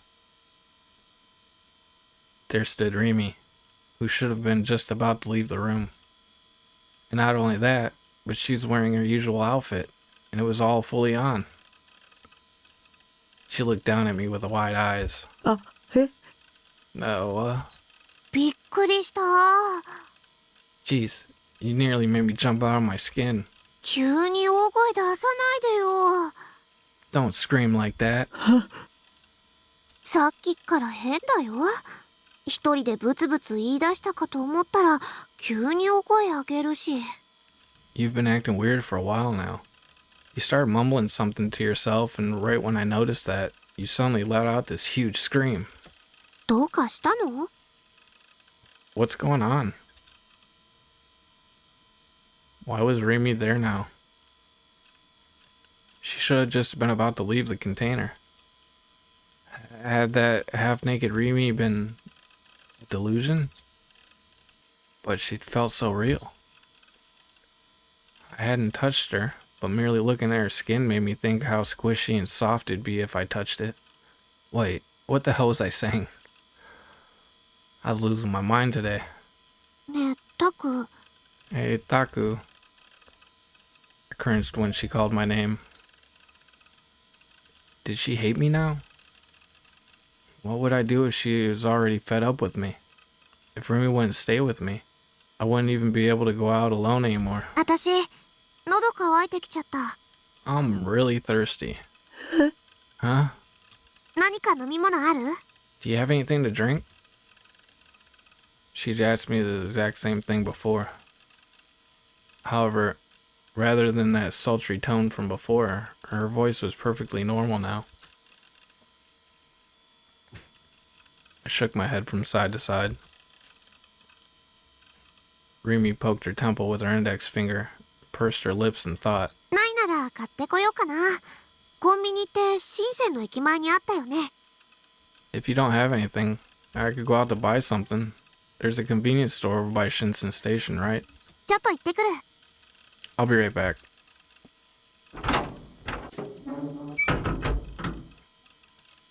She gave me a big smile, then left without waiting for my response. I could only watch her leave in a daze. She was going to the convenience store in uniform, which was completely normal. That half-naked Remy from before really had been a delusion. I felt a mixture of both relief and slight disappointment. But that half-naked Remy, Yasi splitting in two? What kind of mechanism was capable of reproducing those delusions accurately enough to feel real? Had it even been that, though? Did I have powers or not? And if I did, how could I actively use them? How could I obtain a D-sword? I was still stuck deep in a maze of questions, unable to do anything but wander around aimlessly.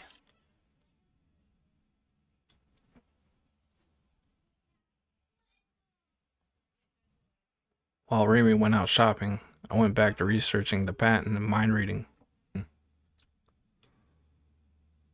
When I reached my computer, I noticed that Grim had entered a chat room and was looking for me.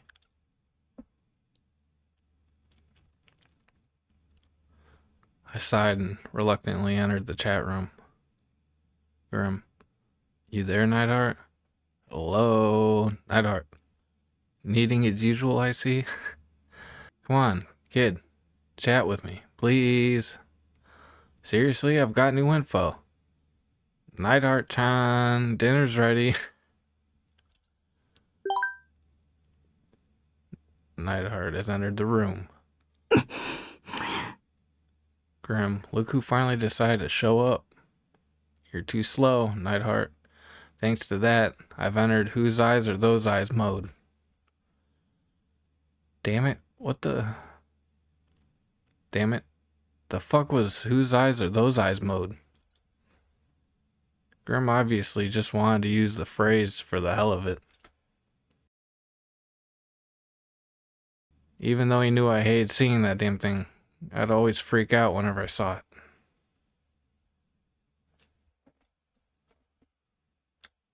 Oh. Grim. また Oh. Another one? Neidhart, what kind of new info? Grim. New gen, obviously. It happened, bro. The 5th case.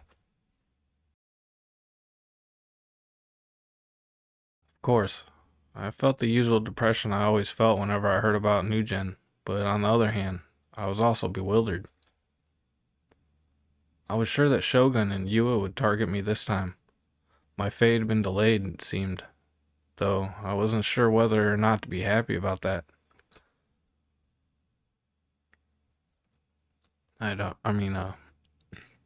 Grim. Wanna know the deets? It's on the Taboo homepage. Quick search to tell you everything. Neidhart. What time today did it happen? Grim. 待て待て Grim. Not today. They found the body last night, but the victim died the day before. This time was harshly insane. The dead guy's brains were removed. Wait, what? Without warning, Grim started telling me the details of the case, and I began to panic. I was beyond done with all this gory shit. I didn't want to hear about any of it. If I got a word of it, I might imagine myself getting brutally murdered in the same way.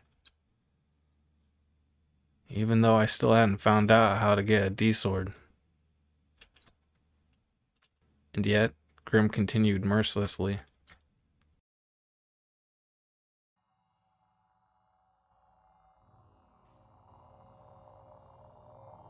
Oh, Grim. It was seriously freaky, dude. What do you think the cause of death was? Drum roll, please. Emaciation.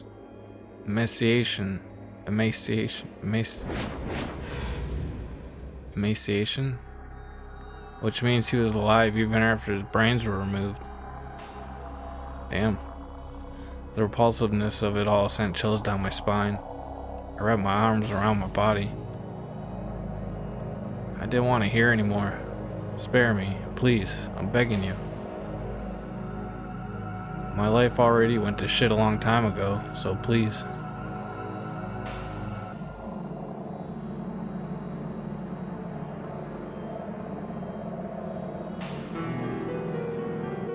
Okay, Grim. Apparently, he was in a state kind of like brain death.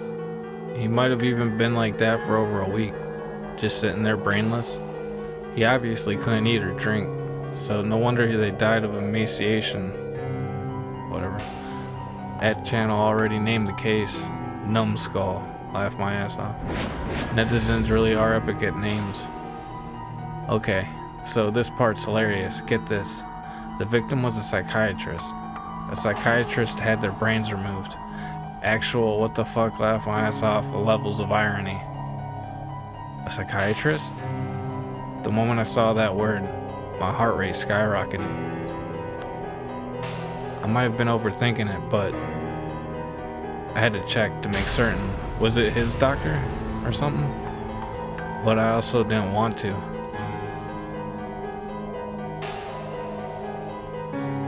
After hesitating on and off for a while, I eventually went to the homepage of Taboo and opened a news article reporting the Numbskull incident.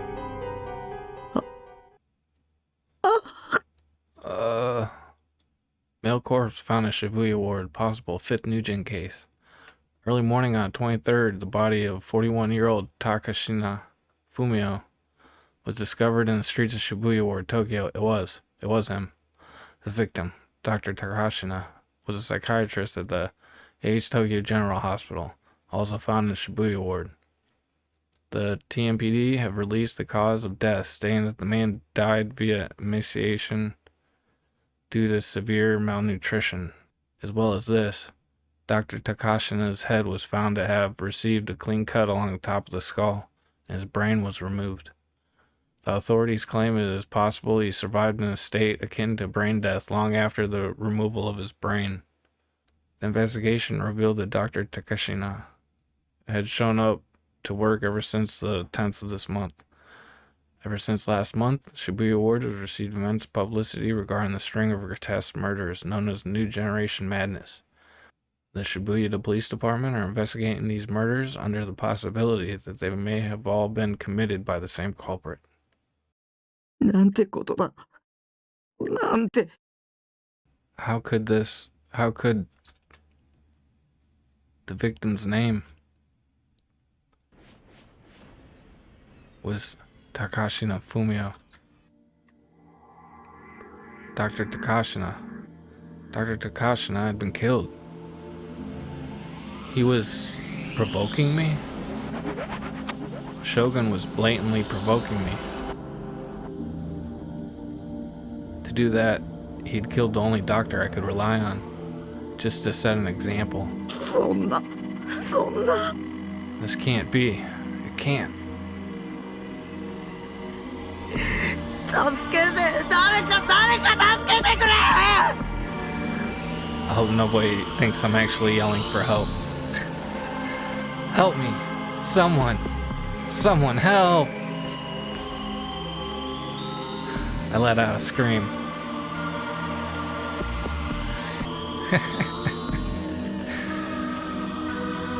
My mind was in complete disarray. I felt like I was on the brink of snapping.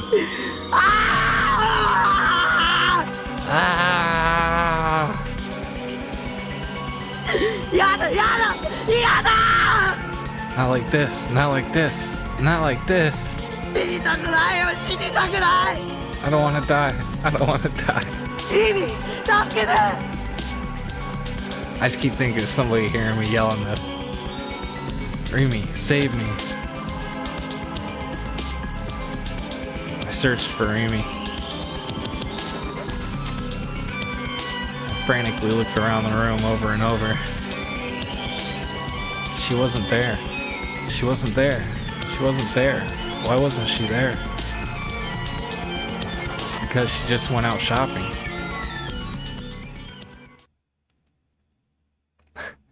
I laid down on the ground, clutching my head. 僕を助けて、リミ。助けてよ。どこにも行かないで。頼むよ。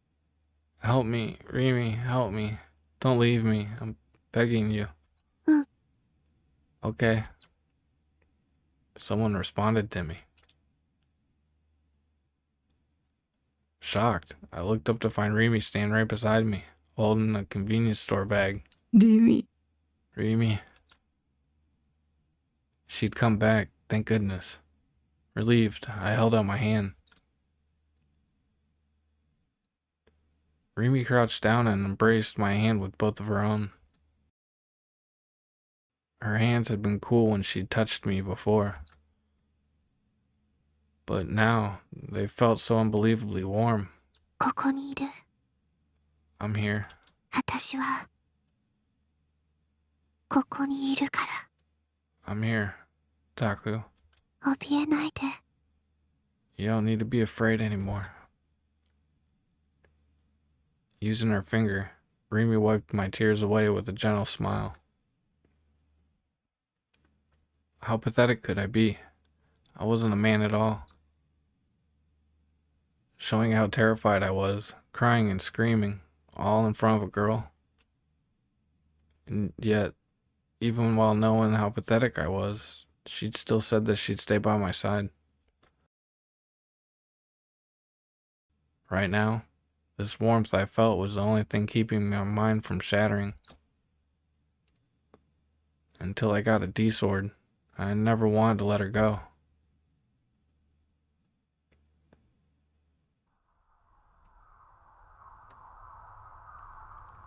Whenever night fell, Miyashita Park always found itself engulfed in a peculiar air.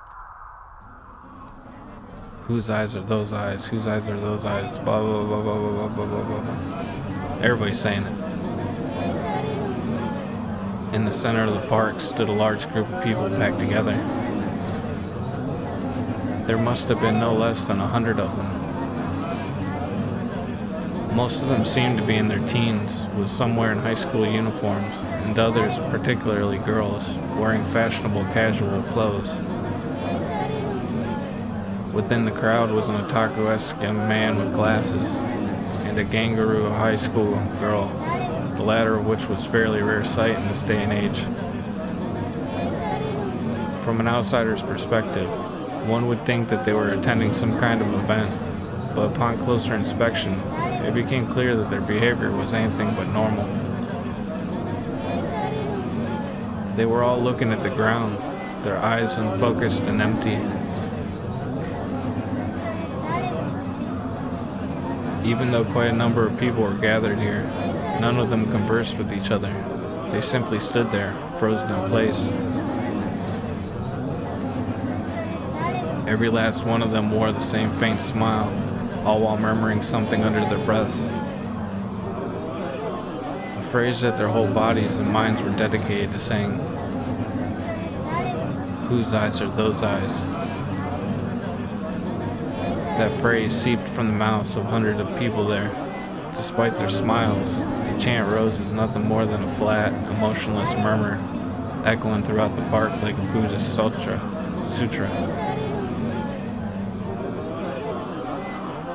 Naturally, due to the bizarre state the people were under, no one else was roaming Miyashita Park.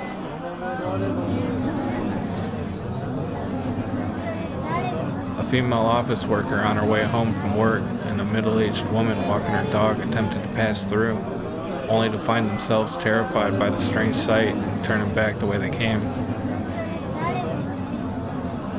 There was only a single man who was paying close attention to that peculiar group.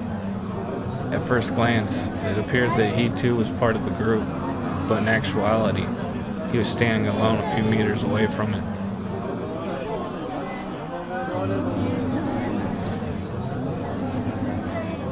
Considering his choice in clothing, the man would have blended in quite well in Akihabara.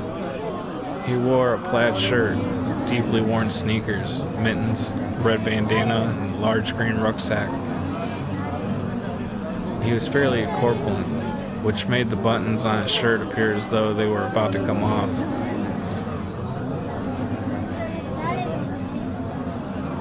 It was late into October, so while the air should have been quite cool, the man's forehead was covered in sweat. In constant war against this, the man attempted to wipe it away with a towel, but to no avail. He looked around restlessly, seemingly unable to calm down, and yet, from the way his shoulders moved, he almost appeared as if he was laughing. Ever since they had begun, accompanying the sutra-like chants was a distinct mechanical sound, the origin of which was the man's rucksack. Another high schooler, this one wearing a blazer, entered the park. Instead of flinching at the sight of the peculiar group, she kept her eyes locked onto them as she steadily approached.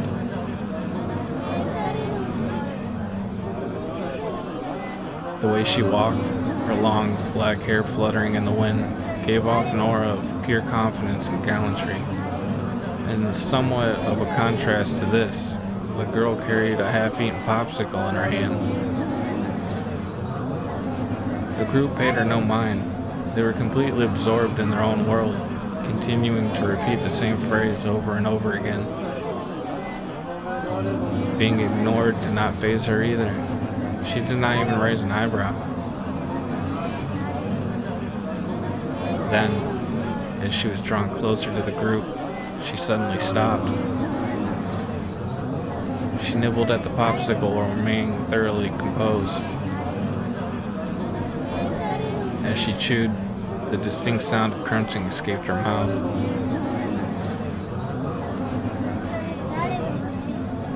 Once she finished eating, The girl looked at the stick left behind by the tree, clicked her tongue, and tossed it away at her feet.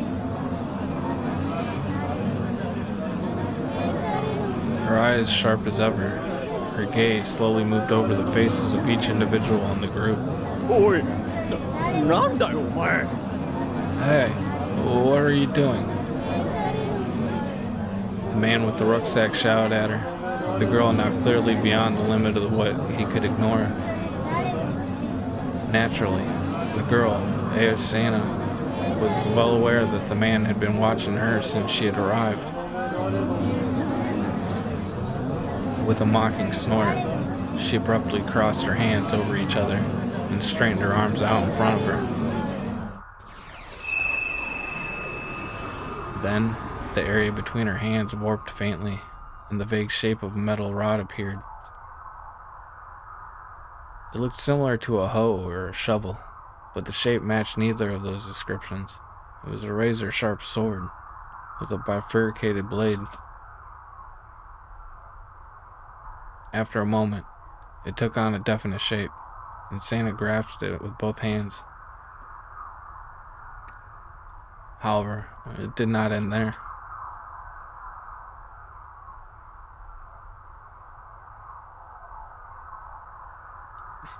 Immediately after, a blue light illuminated both sides of the sword Santa was holding, as well as the air directly to the right of where it was pointed.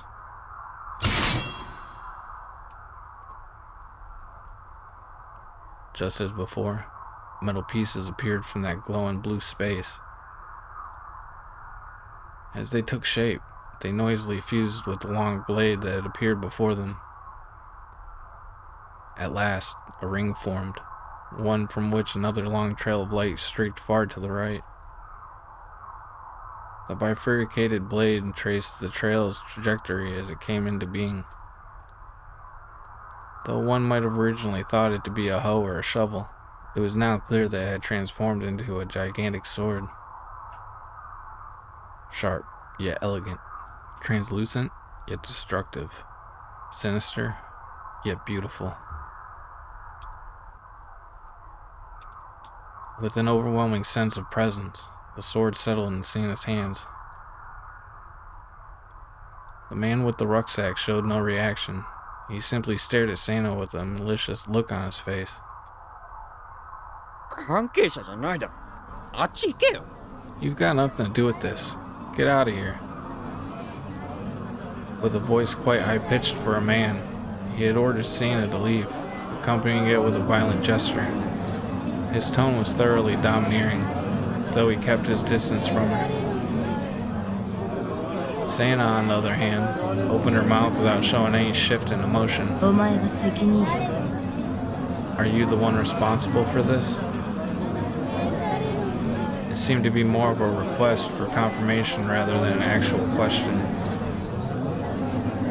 She rotated her gaze toward the man with the rucksack, locking him in place. In response, the man showed clear signs of fluster, providing a fierce contrast to what he had displayed before them. 答えろ。旗の男だ。 I need an answer. Where is Hatano? The man, too paralyzed by fear, was unable to act nor answer her question.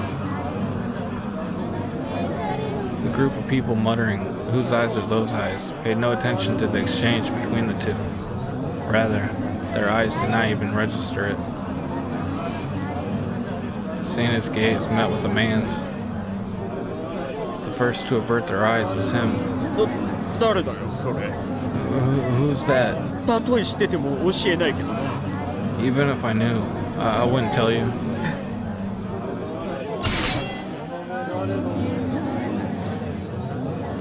Remaining silent, Sana brandished the great sword she was holding in both hands in a Kasumi no Kame stance. Then she slowly lowered her hips, and then she cast her upper body forward. Ooh. 誤解するな。 Don't be mistaken. The sword emitted light once more. But unlike before, what it released was not a blue light, but a light bending together a fierce purple and red, a blending.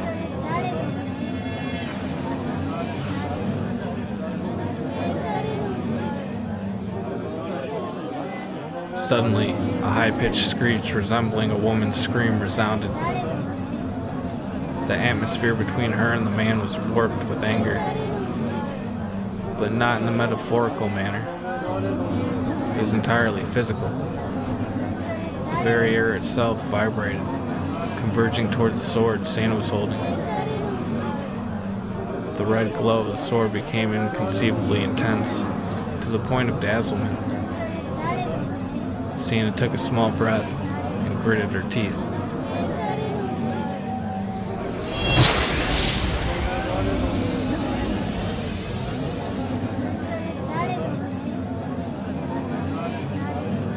A booming sound roared.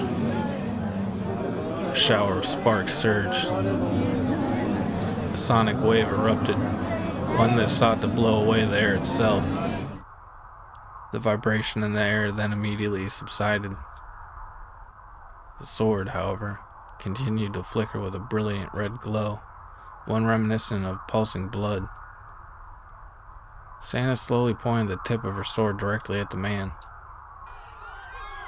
As one would expect, the previously indifferent group started showing signs of agitation. Bewildered, they all started running away as if they had returned to their senses. Santa paid them no mind. She simply kept her eyes locked on a single man with the rucksack. Eek. The man, who until now had shown no clear signs of fear, began to panic. He started taking a few steps back, his face turning pale. He shook his head in denial. ママ、待って、俺は畑野なんてやつ本当に知らないんだ。ただ指示されただけ。 Oh, wait, I really don't know who that Tano guy is. I was just told to... 誤解するなと言ったはず。 I said, don't be mistaken. Santa did not even remotely entertain the man's supplications. 質問したのはただの挨拶代わりだ。 I only asked so I didn't have to say hello. お前が何を答えたってそれを壊すことに変わりはない。 Regardless of what you said, I'd have destroyed it anyway. A fierce glitter dwelled within her eyes. The man shrieked pitifully, turned on his heel, and attempted to flee. However, the group which had only just dispersed was now running away in confusion. His escape route blocked, the man, who had grown far beyond frantic, stopped dead in his tracks.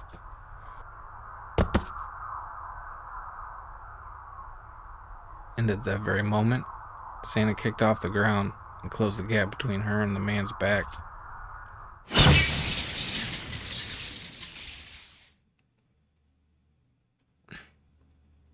It was a blow so swift, it was hard to conceptualize that it had come from Santa's slender arms. The blade swept horizontally, shredding the rucksack the man was carrying. The impact blew the man away. He collapsed to the ground and curled into a ball, covering his head with his hands. Having lost the will to flee, all the man could do was tremble. His groin was now sodden, the man having become incontinent out of fear. Santa walked over to the man and, without paying him any mind, gazed down at the contents of the destroyed rucksack. A collection of small sparks spurted out from within, emitting a crackling sound. There was a device inside. Its shape might have originally called to mind a device one size larger than a modem, but after getting demolished by Santa's D-sword, it was now in pieces. It could not be of any use anymore. The deafening mechanical sound that had been coming from within the rucksack could no longer be heard. Nozomi. Nozomi. muttering to no one in particular. Santa's voice oozed with hatred.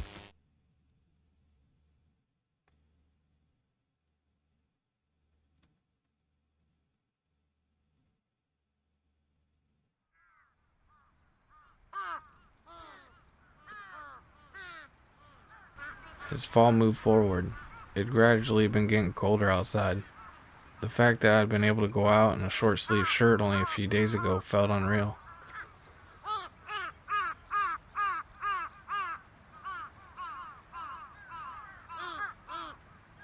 The color of the sky was also somewhat dull.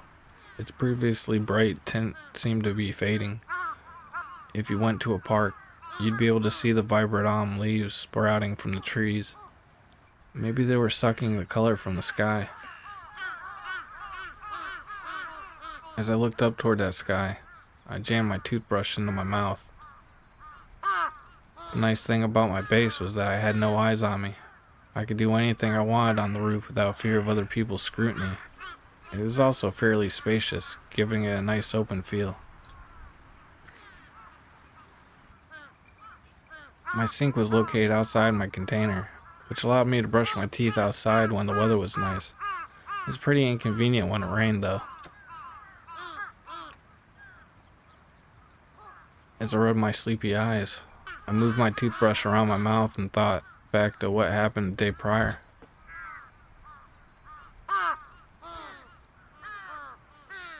Even after everything, Remy had stayed in my room late at night. She'd even held my hand until I finally calmed down, which had taken at least an hour. Although, I should clarify that nothing actually happened between us before she'd gone home. Two people of the opposite sex, and the same age no less, had been left all alone in a cramped room for hours on end, yet they'd never broached any particularly lewd topics.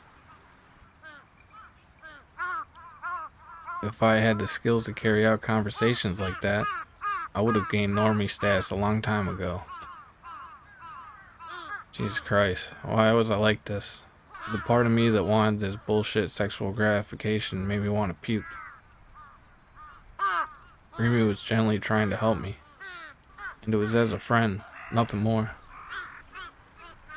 She had already done a lot for me just by saying, "I'll stay by your side." That alone made me feel leagues better. Having just that pillar of support made a tremendous difference. Despite the gut-wrenching murder of Dr. Takashina in the numbskull case, I'd found myself feeling pretty stable after a night had passed. Come to think of it, what the hell was up with her acting so sexual before? It felt way too real to be called a hallucination.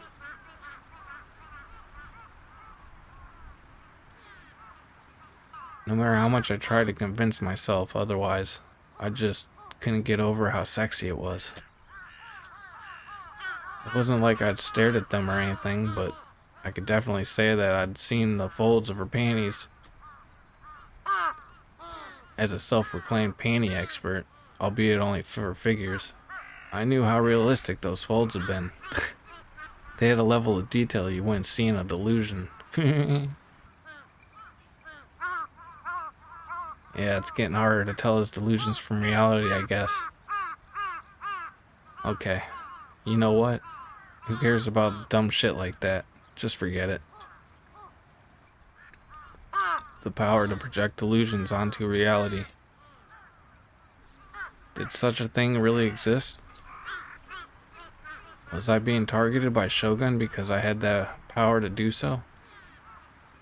If I did have that power, childhood memory resurfaced. It was the day I hadn't been able to go on the field trip. The day when I'd been the only one not involved in a certain accident. The bus had crashed and several of my classmates were injured. Mr. Sato, my teacher, died.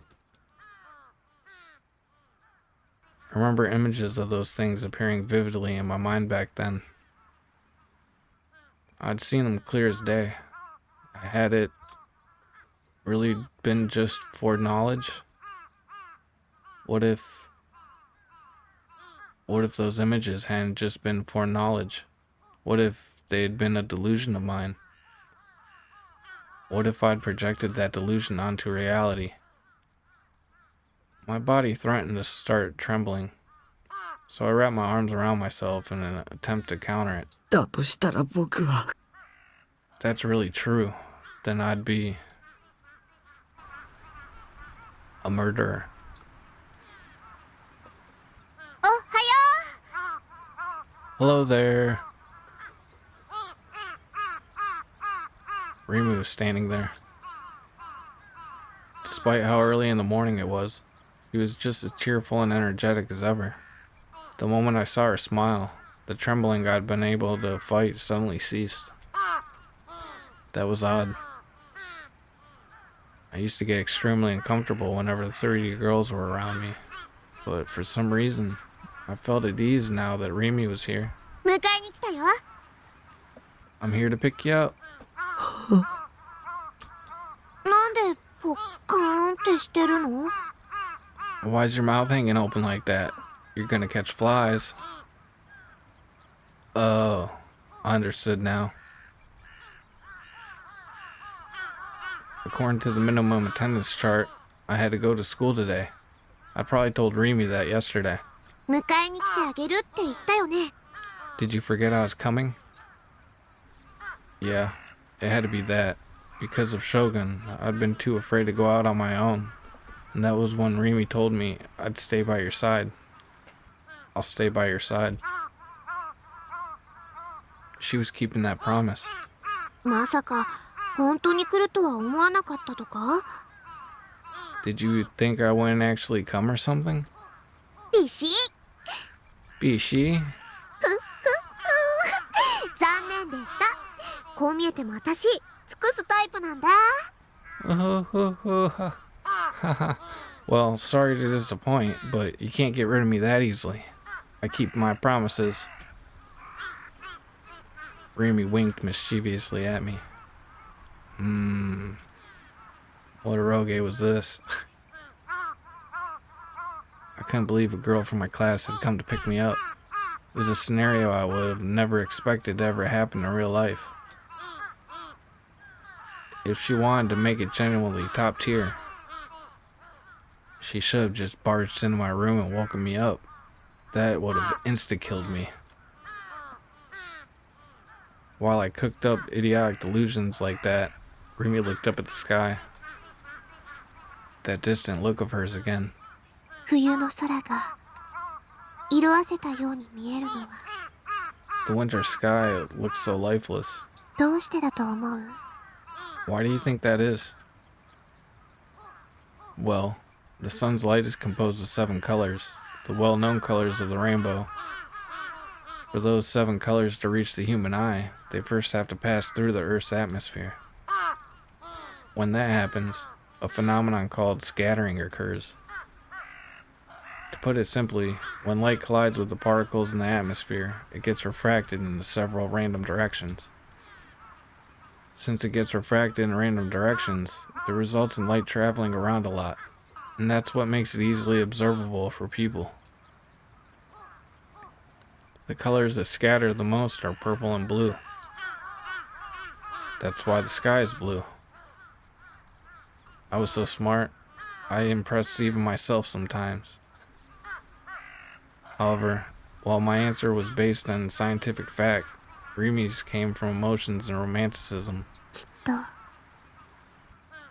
寒くてみんなが下を向いちゃうから I'm sure it's because of how cold it's become, and now everyone just looks at the ground.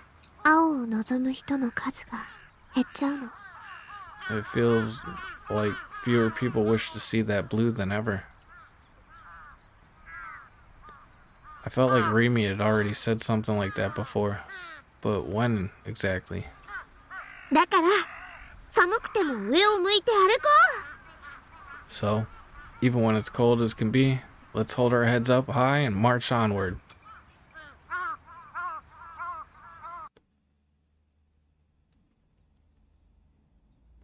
I quickly changed clothes, then left the Kurine conference hall building with Rimi.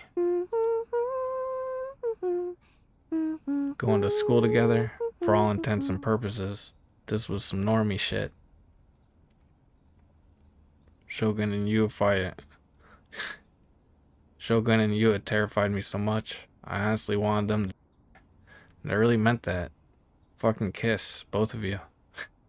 And yet, thanks to them, I'd been able to test out normiedom. Maybe I owe them more than I realized.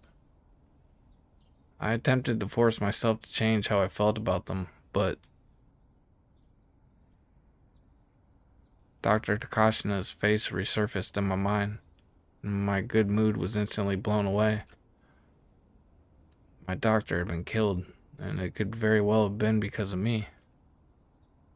Shogun had killed a doctor I knew well, all to set an example, or provoke me.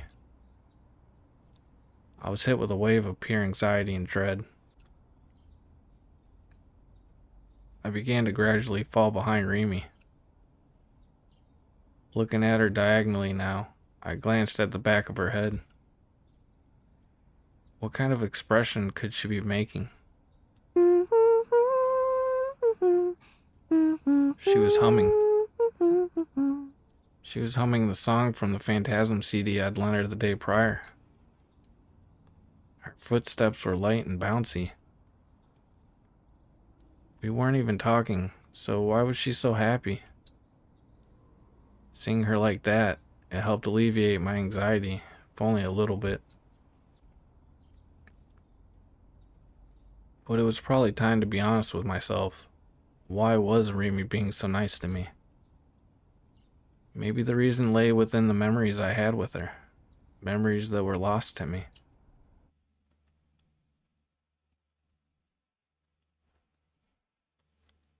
When we arrived at school, I let Rimi go off on her own and made a break for the restroom. That was one of my secretly OP tactics. I felt bad since Rimi had gone out of her way to pick me up, but coming to school with a girl would make me stand out. Especially if the DQs in my class noticed. Who knew what terrible fate would be in store for me then? That was why I'd asked to take a short break in the restroom. It would buy me enough time to make them think I'd come alone. And yet, my mission had ended in failure.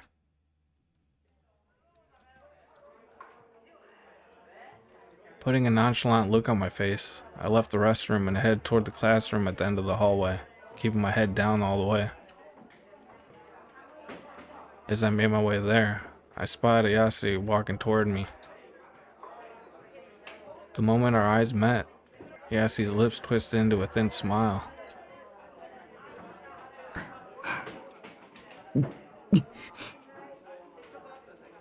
Ayase was a celebrity. I knew I'd be better off not talking to her when we were at school, as it would only make me stand out. Unfortunately, Ayase wasn't on the same page that I was, which she showed by choosing to stop directly in front of me. I had no choice but to follow suit. 匠、あれから警察はどう？ How did the matter with the police resolve, Takumi? I nearly screamed, but I managed to cover my mouth with my hand. Why would you bring that up in public? I looked around in a panic. The situation was already really bad. Unsurprisingly, Ayase was the center of attention. It was rare for her to come to school at all, and she was Phantasm's vocalist, and she was a beautiful androgynous woman. That last thing was pretty much a universal opinion, meaning both guys and girls alike were immensely interested in Ayase. And they all knew there was no way she'd be talking to an otaku freak like me under normal circumstances. The gazes surrounding me were painful. I wanted to run away. 剣を探して。 Seek your sword. 君はそうしなくちゃいけないのよ。 That is what you must do. She always said the same thing every time we met. Yasi had been on my side, but I was tired of repeating the same bullshit over and over again like a broken record. I want to get it just as much as you want me to. I just don't know how. ヒントが欲しい。 Give me a hint. 君はどうやってあれを手に入れた？ How did you get your hands on yours? いつの間にかそこにあった。 It was there before I knew it. And there it was. She was never ever going to stop dodging the damn question. 気づかなかったわ、最初は。 At first, I did not perceive it. でもちょっとだけ見方を変えたら分かった。 But when I ever so slightly altered my perspective, it all became clear. もしかしたら匠にももう見えているのかも。 Perhaps it is already visible to you, Takumi. 見ていないだけで。 You simply are not seeing it. And she lost me. Conversing with the Yasi always wore me out. Spare me the Zen cones, please. ケンはちゃんと探してるよ。 I'm really trying to find the sword. 僕だって絶対手に入れたいから。 I definitely want to get my hands on it too. Unable to bear the piercing gazes for even a second longer, I gave Yasi a short sigh of exasperation, then slipped past her and into the classroom. After all that, I became even more depressed. Some of the guys, Misumi-kun included, were staring at me in astonishment. Shit. I'd even see me talking to Yasi. I was in deep shit now. Who knew what they were gonna say to me?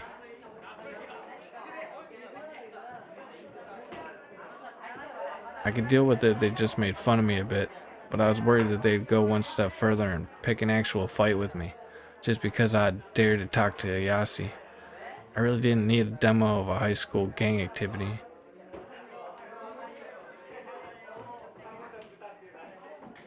I dropped my gaze and made my way to my seat, trying to bring the least possible amount of attention to me. I beg you, leave me alone. おいおいおい Hey man, what the hell? My prayers were left unanswered. タク、てめえいつの間に今、岸本と話してたよな Taku, when the hell did you were talking to Kishimoto just now? I had to remain silent. I couldn't allow myself to look up. 岸本が誰かとまともに会話してるとこ初めて見たぜ一体どんな手使ったんだよ It's the first time I've ever seen Kishimoto actually talk to someone. What the hell did you do to her? I beg of you, don't yell so loud. It's echoing throughout the entire classroom. Please, just leave me alone. I have no intent of messing around with the Yasi. Even if I wanted to, I'm not worthy of her anyway. So please, stop making such a big deal out of this. なあタク教えろって I know you can hear me, Taku. Tell me how... 大地 Tai-chan? Right then, Rimi interrupted him. 落ち着け。タクが困ってるでしょ。 Take it down a notch. Can't you see you're making a scene? あ悪い悪い Huh? Oh shit, I'm sorry. I got a bit carried away. Misumi-kun lowered his voice and clapped me lightly on the back. With my head still hanging low, I let out a small sigh. Rimi had come to save me yet again. で実際のところどうやったんだ Seriously though, how did you actually do it? I didn't know what I'd expected. This was the dude who only thought with the wrong head after all. もう大地ってほんと節操ないよね。 Oh, give me a break. Do you know what self-control is, Daichin? そのうち彼女さんに刺されるんじゃない？ You know, one of these days, your girlfriend's gonna overhear and end up gutting you. 心配すんなって俺こう見えても各種ケアは欠かさねえから。 Don't worry your pretty little head about that. I may not seem serious about her, but I promise I give her all the TLC she deserves. 何それ。 What's that? なあタク、教えろよ。岸本とはどんな感じなんだ？ So, Taku, let me in on it. How are things going with Kishimoto? Asking me once again. Sumikun started rubbing my shoulders.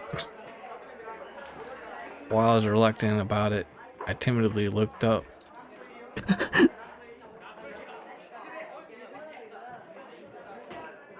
About half the guys in the classroom were taking quick glances at me and whispering to each other. Shit, they were still watching me.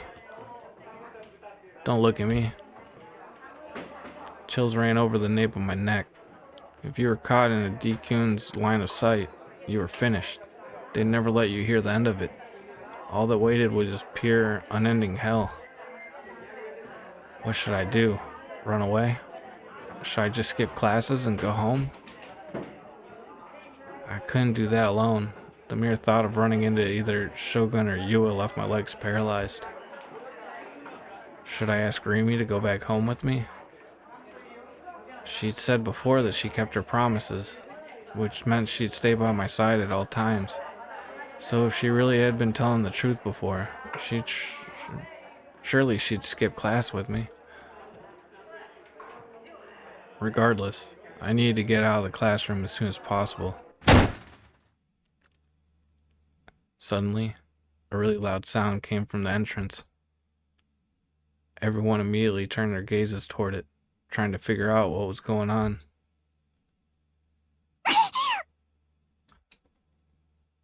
It was a transfer student. Rubbing her forehead with tears in her eyes, she bowed silently to everyone around her again and again. The entire classroom had fallen silent. What the hell? 今の見たか？ Did you see that? 見た。一人で勝手に扉に激突してたね。Yeah, she crashed right into the door. やっぱ梢ちゃんは可愛いな。 God, Kozu-chan's so cute. No. If the clumsy girl archetype actually existed IRL, she certainly fit the bill.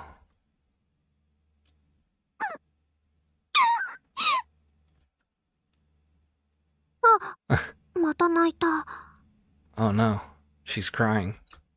大丈夫かな？すごい音してたけど。 Is she okay?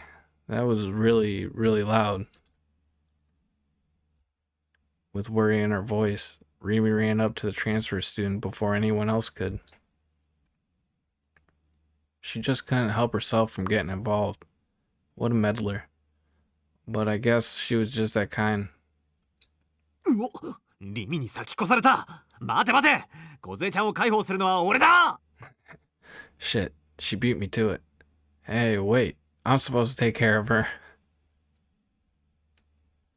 Making his intentions clear, aka telling Rimi to back off, Misumi-kun ran over to the transfer student, albeit a bit late. The transfer student running into the door ended up being a blessing in disguise.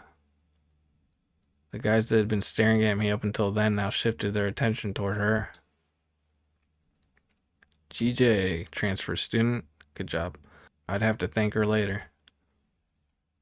But right then, I happened to overhear what a group of girls near my desk were saying. うざ。 Loud ass. 何あれ。 What's wrong with her? 狙ってやってんじゃん。 She's doing this shit on purpose. Their whispers were faint, but I knew exactly what they said.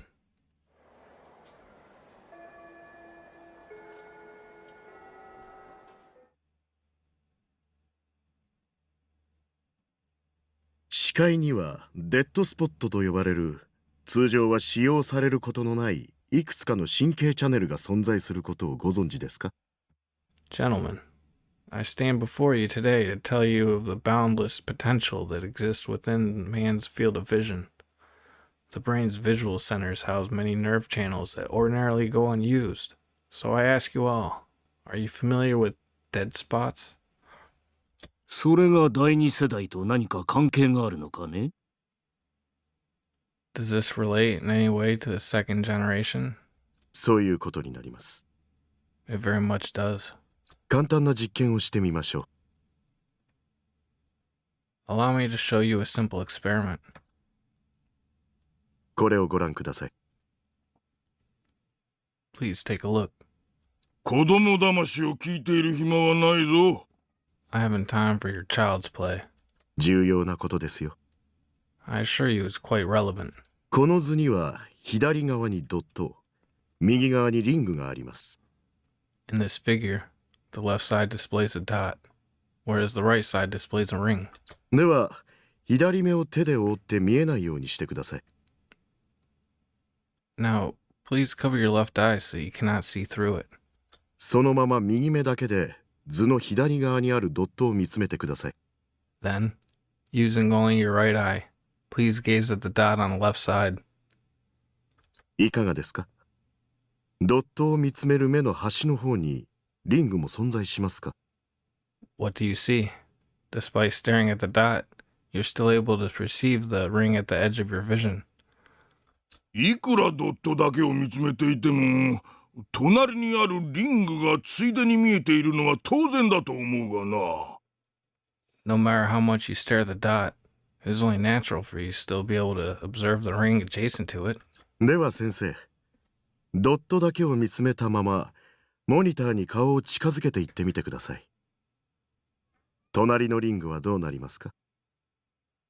In that case, I ask you to please continue staring at the dot. But now, move your face closer to the monitor. What happens to said ring? ほう、これは。 Oh my, interesting. 興味深いね。 Incredibly interesting indeed. 右側のリングが消えた。そうですね。 The ring on the right vanished, did it not? これは視界が狭まったからではありません。 Despite what you may surmise, this is not because your field of vision is narrowing down. その証拠に、さらにモニターに近づくことで、リングはまた視界に現れます。 Evidence against this is as follows. If you move even closer to the monitor, the ring will reappear in your field of vision. これは一体どんなトリックだ？ What sort of trickery is this? いいえ、トリックの類ではありません。普段は使用されていないですが、人間が元から持っている目の機能の一つですよ。 This is no trickery. This is one of the multitude of abilities the human eye has always possessed, yet normally goes unused. これはデッドスポットと呼ばれ、 This is what we call a dead spot. ノアによって人間の視界の中に無から有を作り出す際に使用するチャネルなのです。 It is the channel through which Noah shall produce something from nothing in the eyes of the population.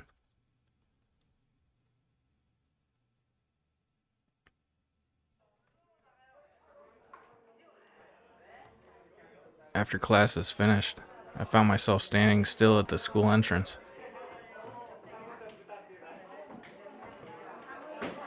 Twilight was beginning to encroach upon the sky, and a few crows were flying across it, flapping their wings without so much as a caw.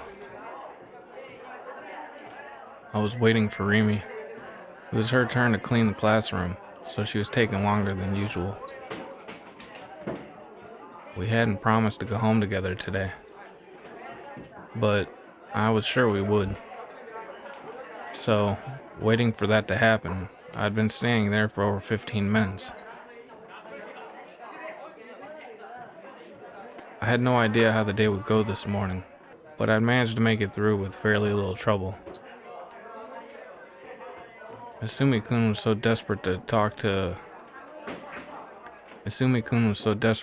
with the transfer student that he had dropped the subject about me and Ayase entirely. I owed it all to the transfer student, really.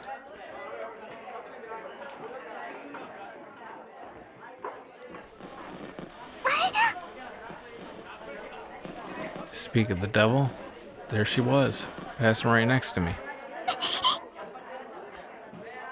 With a face that looked like she was about to cry, she bowed her head to me. Despite how uncomfortable I felt, I managed to nod back.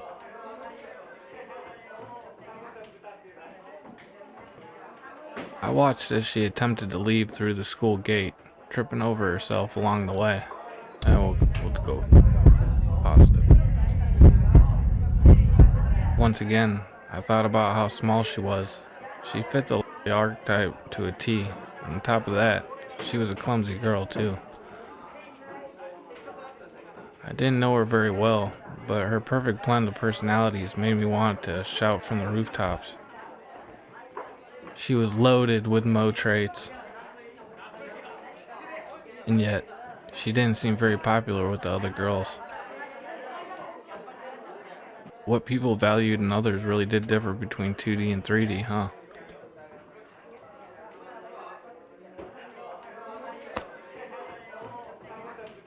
My vision suddenly went pitch black. I felt something push against my eyes. What the hell? 誰だ Guess who? No fucking way.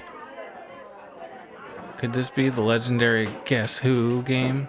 The legend state it only exists within the world of 2D, yet she said the classic line. Could it be? Could it well and truly be? I never thought I'd ever experience it in my lifetime. As of right now, I'd basically won the game of life. No, hang on. Calm down. There was no way I'd encounter an urban legend in the third dimension, surely. Right. What was I thinking? I was in Delusion. I had to be. I mean, it was an urban legend, aka something that nobody could confirm the existence of. Phew. Almost had me there. I managed to regain my composure.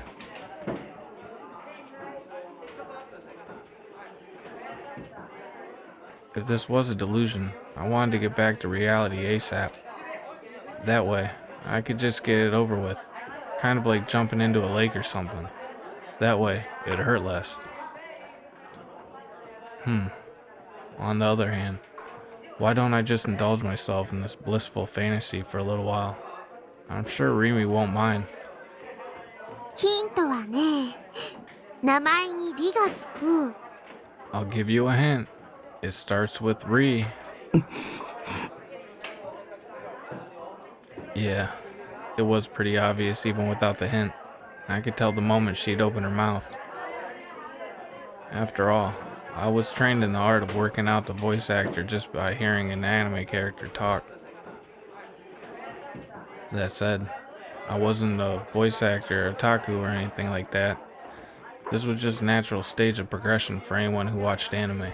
あれわからない Oh wow, is it that hard? 第2ヒント名前に「み」がつく Here's another hint.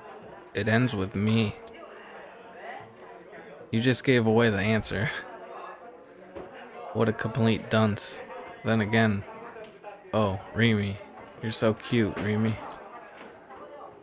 There was a simple reason as to why I couldn't answer. While I obviously knew the answer, saying the name out loud was pretty damn embarrassing. Well, since it was a delusion, I should just play along. り Re, み me. ピンポーン Ding ding ding. Her hands released my face. I opened my eyes.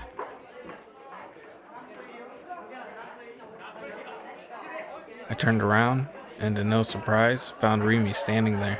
待たしちゃってごめんね Sorry I took so long in there. Wait, what? I wasn't waking up from the delusion? Usually, it would just end here, and I'd suddenly return to my senses. I tried pinching my cheek. No, wait. That's how you tell if you're in a dream, but dreams and delusions aren't all that different, so it's not really wrong to use that method, but ouch, my cheek hurts, what the fuck? Wait, was this actually real? Upon realizing this, I instantly became embarrassed. My face shot straight to the ground. どうしたの？顔赤いよ。 What's wrong? Why are you blushing? In spite of her words, Rimi's cheeks were dyed a light scarlet. But maybe that was just because the sunset was shining down on her. Maybe. さあ帰ろう。 Anyway, let's head home.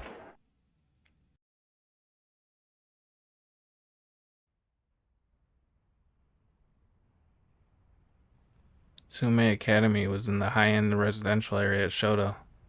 Every house was huge, and the whole area just oozed with an air of success and of affluence. Whatever. Despite this being Shibuya, and still daytime at that, there were hardly any people around. It gave the area this forlorn, lonesome air. タクって Hey Taku, 意外とモテるよね。 you're surprisingly popular, huh? What?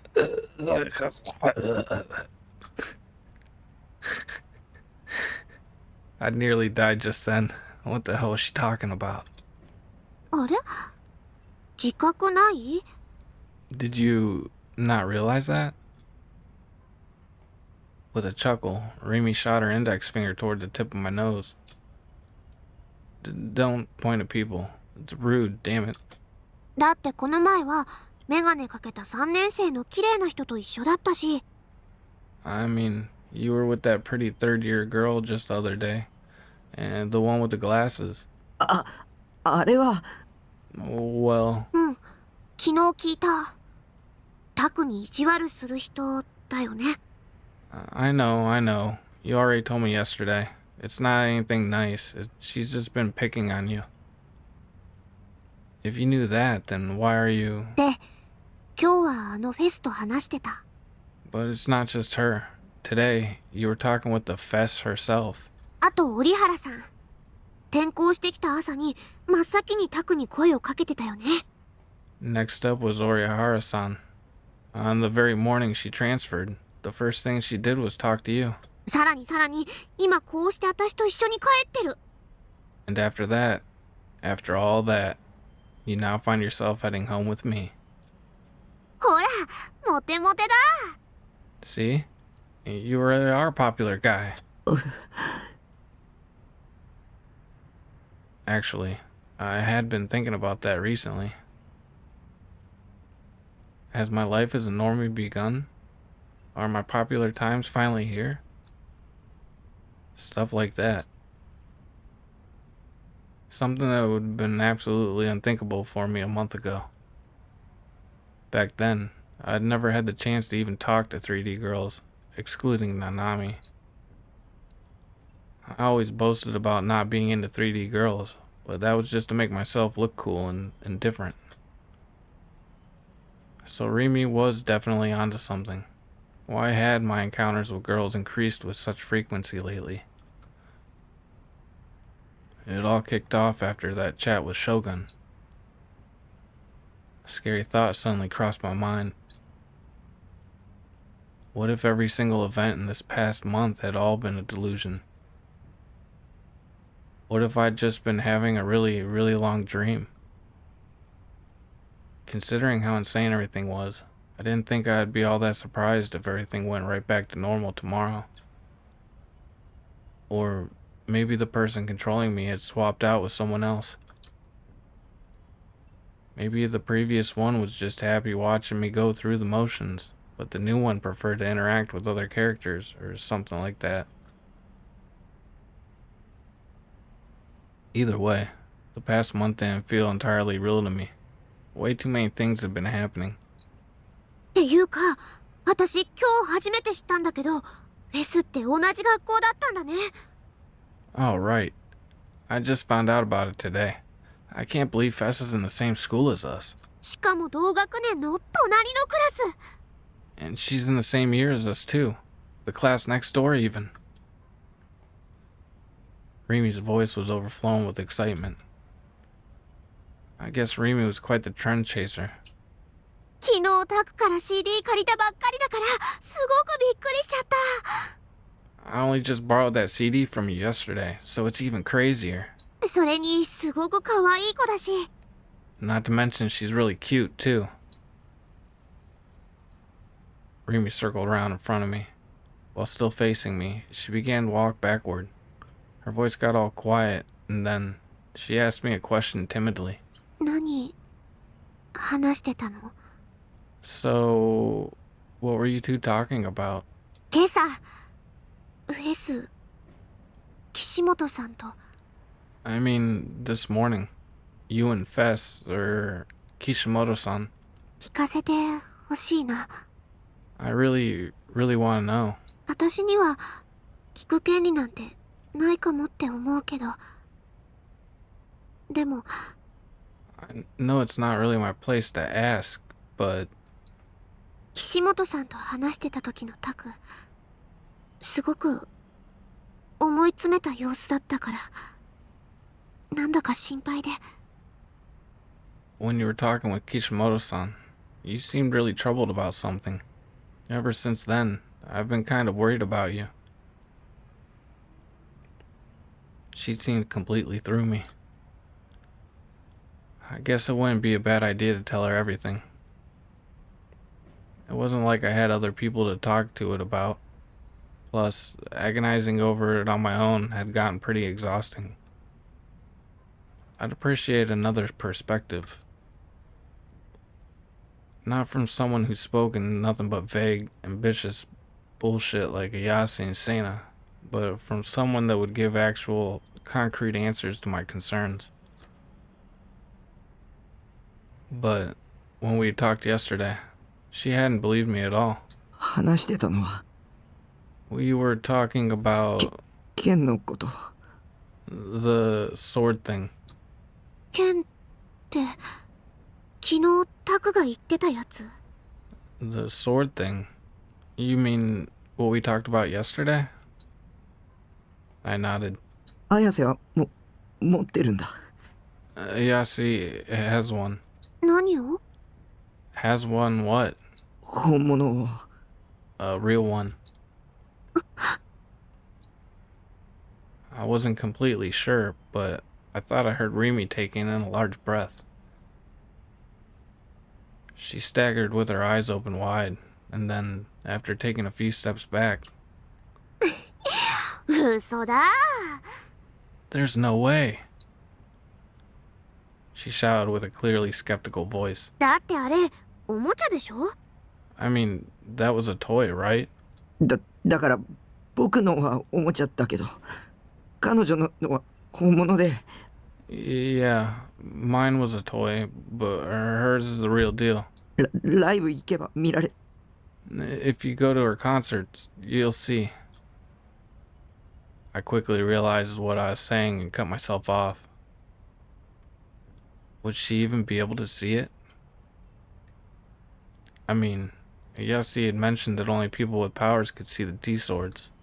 ライブに行けばその本物の剣を見られるの？ Okay, so what you're telling me is I'll be able to see a real one if I go to the concert? じゃあ今度行ってみようかな。ファンタズムのライブそのものも見たいし。 Well, I would like to check out one of Phantasm's concerts sometime, so I could just look for it then. あ、タク一緒に行く？ Oh, hey, we could go together to one if you want. 見られないかも。限られた人にしか見えないらしいんだ。 You might not be able to see it. Only a certain subset of people can. あ、そうなんだ。 Oh, really? 裸の王様みたいなものかな。 Like in the Emperor's new clothes? じゃあ私バカだから見えないかも。なんてね。Well, considering I'm kinda dumb, I probably wouldn't be able to see it. As if. Actually, that was a good point. Come to think of it, I didn't know anything about what exactly a real D-sword was nor how it worked. I'd just been accepting everything Yasi had said without question. そんな件本当にあるのかな。やっぱり私信じられないよ。 Does a sword like that really exist? I find it pretty hard to believe. タクが見たっていう岸本さんの剣も本物っぽく見えるおもちゃじゃないの？ Are you sure the sword Kishimoto-san has isn't just some super realistic toy? でも光ったし。 But it was glowing. おもちゃでも光るやつはいくらでもあるよ。 There's all kinds of toys that glow, though. Well, she wasn't wrong. If you want something to glow, you could easily slap some lights onto it. But when I thought of the overwhelming sense of presence Sina and the Yasi swords had, their existence became harder to deny. They had an aura about them that no mere toys should have been capable of. And most of all, Yasi had taken that sword out of thin air. I'd seen it with my own eyes. It wasn't anything simple, like hypnosis or super speed. On top of that, I felt as if I'd only gotten to experience the tip of the iceberg. 僕には妄想を現実に投影する力があるかも。I might have the power to project delusions into reality. I had no definitive proof, but I tried throwing my thoughts at Rimi regardless.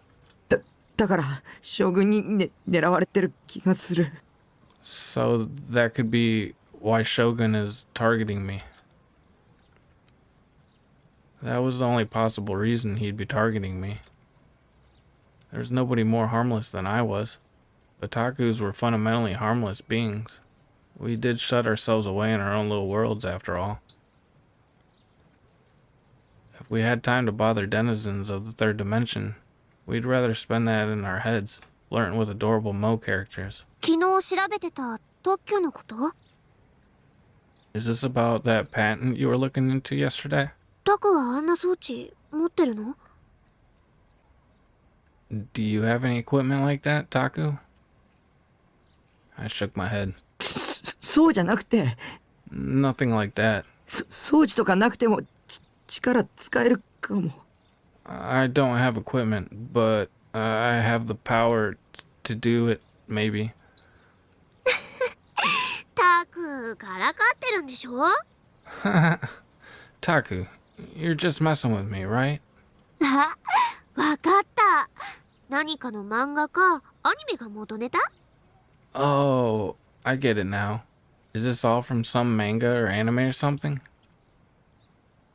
Just as I'd feared, she didn't believe me. But I knew I'd experienced what I was talking about before, with that accident back in elementary school. I tried desperately to explain that to Rimi. That I might have been a murderer. I knew Rimi might abandon me if I confessed that to her, but I couldn't hide it anymore. I wanted to tell someone. If I did, I could clear the uncertainty in my mind, even if just a little bit. Rimi listened to my shaky explanation with a troubled look on her face, remaining silent the entire time. And after I finished talking, 考えすぎだよ。 "Oh, come on, you're overthinking it." She nonchalantly laughed the whole thing off. そう考えてることだってタクの妄想なんだよ。わかってる？ I'm gonna be honest, Taku. This whole thing sounds pretty delusional. You know that, right? Was I really overthinking it? That was a nice thought. But even with that theory, the uncertainty in the depths of my mind hadn't cleared at all.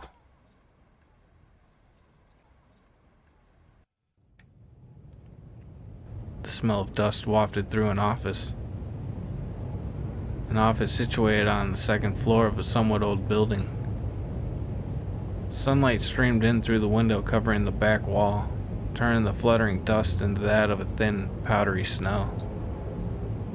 The words plastered onto the window, Frisia Credit Bureau cast a shadow onto a nearby desk. 20 desks were lined up across the floor, with not even a hint of a gap between them. Each one was drowning in an endless sea of documents, papers, and files, piles stacked so high they looked to be on the verge of collapsing. From an outsider's perspective, it looked far more like a publishing company than a credit bureau. Most of the desks lacked denizens. There were only around 5 to 6 people at best. As for why that was, the obvious conclusion would be that it was a Saturday, but this was by no means the answer. This was made evident by the whiteboard stuck to the wall near the entrance, its schedule densely packed with tasks and projects. Nearing the end of his lunch break, Ban Yusuji opened the door to the private investigation company. He entered without so much as a knock, yet none of the workers seemed to bat an eye.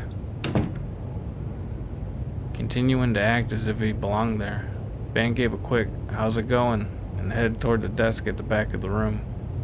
In it sat a robust-looking woman, hunched over a laptop. Oh, Momo-chan, genki? "Hey there, Momo-chan. Working hard or hardly working?" In response, the woman continued staring at the monitor with a weary expression. Her name was Momose Katsuko, and she was the president of Frisia. バンちゃん、また来たの？ Look who's back. また来ましたよっと。ニュージェネについての新ネタない？ Yup, I'm still kicking. Any new tidbits on New Gen? たく、私は忙しいのよ。抱えてる案件が5万ってあるの。My word. I'm a busy woman here, Ban-chan. To say I have a lot on my plate would be an understatement. うちみたいな零細企業は土日返上で仕事しなくちゃいけないの。わかる？ Small businesses like mine have to make sacrifices, and that includes our Saturdays. Don't make me crabbier than I already am. Mosa finally raised her head. She placed a hand on her forehead, and upon seeing Ban's grinning face, lightly shook her head. ここは警察の秘密組織でも子会社でもないって何度も言ってるでしょうに。 How many times have I told you that this isn't some secret police organization or subsidiary thereof? ただで情報もらえるなんて虫のいいこと考えてるんだろうけど、ここに来てる暇があるなら自分の足で何とかなさいな公務員さん。 I'm sure you think you can just storm in here and mine us all for the information we've got. But I'm not running a charity here. If you have the free time to spend coming here, spend it on your own investigations, Mr. Civil Servant. または依頼料を払うこと。予約表はみおちゃんにもらってちょうだい。 Alternatively, you could actually pay the retaining fee. If you'd rather do that, please take an appointment sheet from the Miho-chan at the earliest convenience. 相変わらず冷てえ社長だな、おい。 Youch. The big cheeses got bite. Come on, we're friends here. In spite of Mosa's sharp remarks, Ban didn't show a hint of concern. He simply fanned himself with his distinctive handheld fan, remaining aloof as could be. この会社立ち上げるときにはあんなに協力してやったのによ。 To think I'd be treated like this, even after I helped get this place off the ground when it opened up. You're breaking my heart. あら、ワンちゃんも恩着せがましい人だわね。何年同じこと言い続ければ気が済むわけ？ For goodness sake, Ban-chan. How many more years are you gonna keep holding that over my head? I swear, someone gives you an inch and you take a mile. まあ言っててくれ。you got me there. じゃあ依頼料はこいつでどうかな。 Fine, I yield. How's this for a retaining fee? Ban showily pulled out a plastic bag with the name of a nearby Japanese-style confectionery store on it. なんだ、あるなら最初から出してよ。いつも悪いわね。 Oh, you. Why didn't you just open with that, you silly goose? Appreciate it as always. みおちゃん、お茶2つ持ってきて。Mio-chan, would you be a dear and make us some tea? Her attitude having undergone a swift, stark change, most closely examined the contents of the bag Ban had handed to her. あら、栗羊羹今が旬なのよね。わかってるじゃない。 Oh my, chestnut yokan? I suppose they are in season now, aren't they? And I didn't even have to ask. あ、ばんちゃん、そんなところに突っ立ってないで座って。Banchan, what are you still staying around for? Come sit down already. どうも。 Why, thank you. Ban gave a wry smile, took a chair from the closest desk, and seated himself beside Mimos. The clerical lady, Mimos, whatever, had called for before brought over 2 steaming cups of tea. で、なんか新ネタあるかい？ So, got any new tidbits on Nugent? ちょっと待ちなさいって。 Hold your horses now. Most carefully unwrapped a chestnut yokan, pulled up the wrapper, and set it beside her PC. She then hurriedly devoured the first of the sweet treats. Japanese-style treats were her greatest weakness. They were a necessary offering for Ban to bring every time he came for information. おいしいわ、これ。 if it's so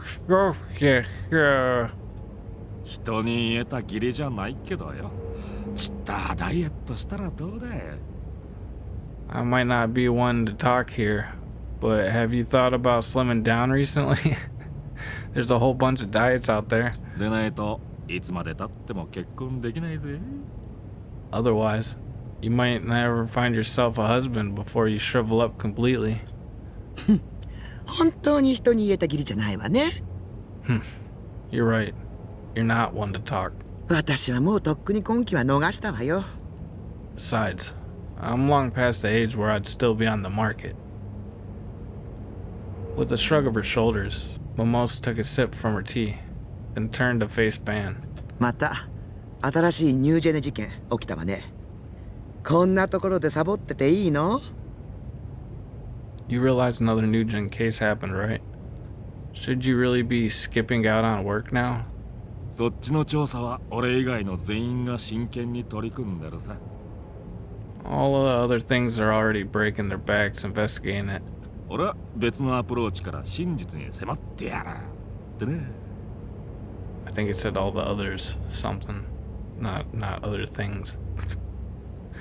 Anyways, thought I might try to get at the truth from a different angle. こっこつけちゃって。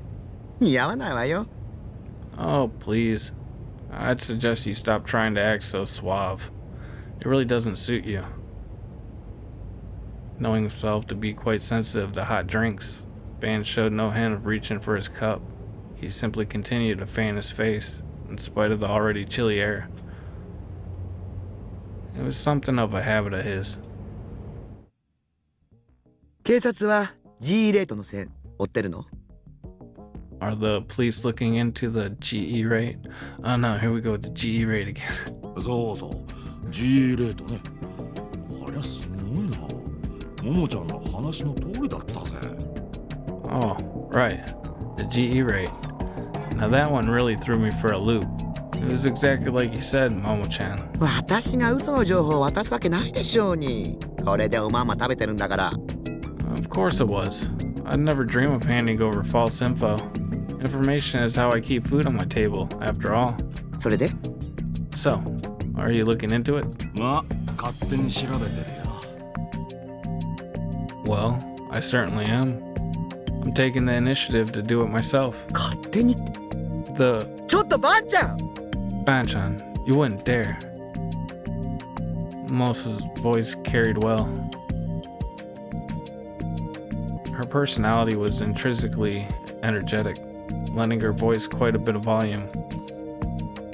The workers of Frisia were used to this, not even Banton and I, as her angry voice reverberated through the office. The boss's yelling was an everyday occurrence after all. Ban and Mimos were old friends, so he was all too familiar with being on the receiving end of it. Thus, much to her chagrin.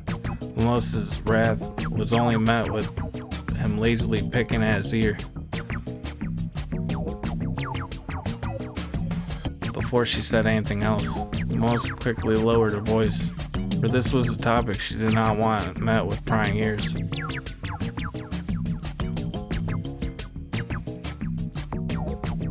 But her face was red with anger, as if she had not been cheerfully stuffing her face with sweets just moments before. She pointed her finger at Bane with tremendous intensity. 個人で追うのは危険だって言ったじゃない。 Didn't I make it absolutely clear that following that lead on your own would be dangerous? 政治に宗教に企業、どれだけ根深く関与してると思ってるの？ Politics, religion, business. Do you have any idea how deeply rooted it is in all three? この間テレビで G レートの講義をやった太田教授がどうなったか、あんたもよく知ってるでしょ。 You should know all too well what happened to Professor Oda after he gave that GE rate lecture on TV. ああ、貼り付けで殺された被害者だろ。何度も聞いたよ。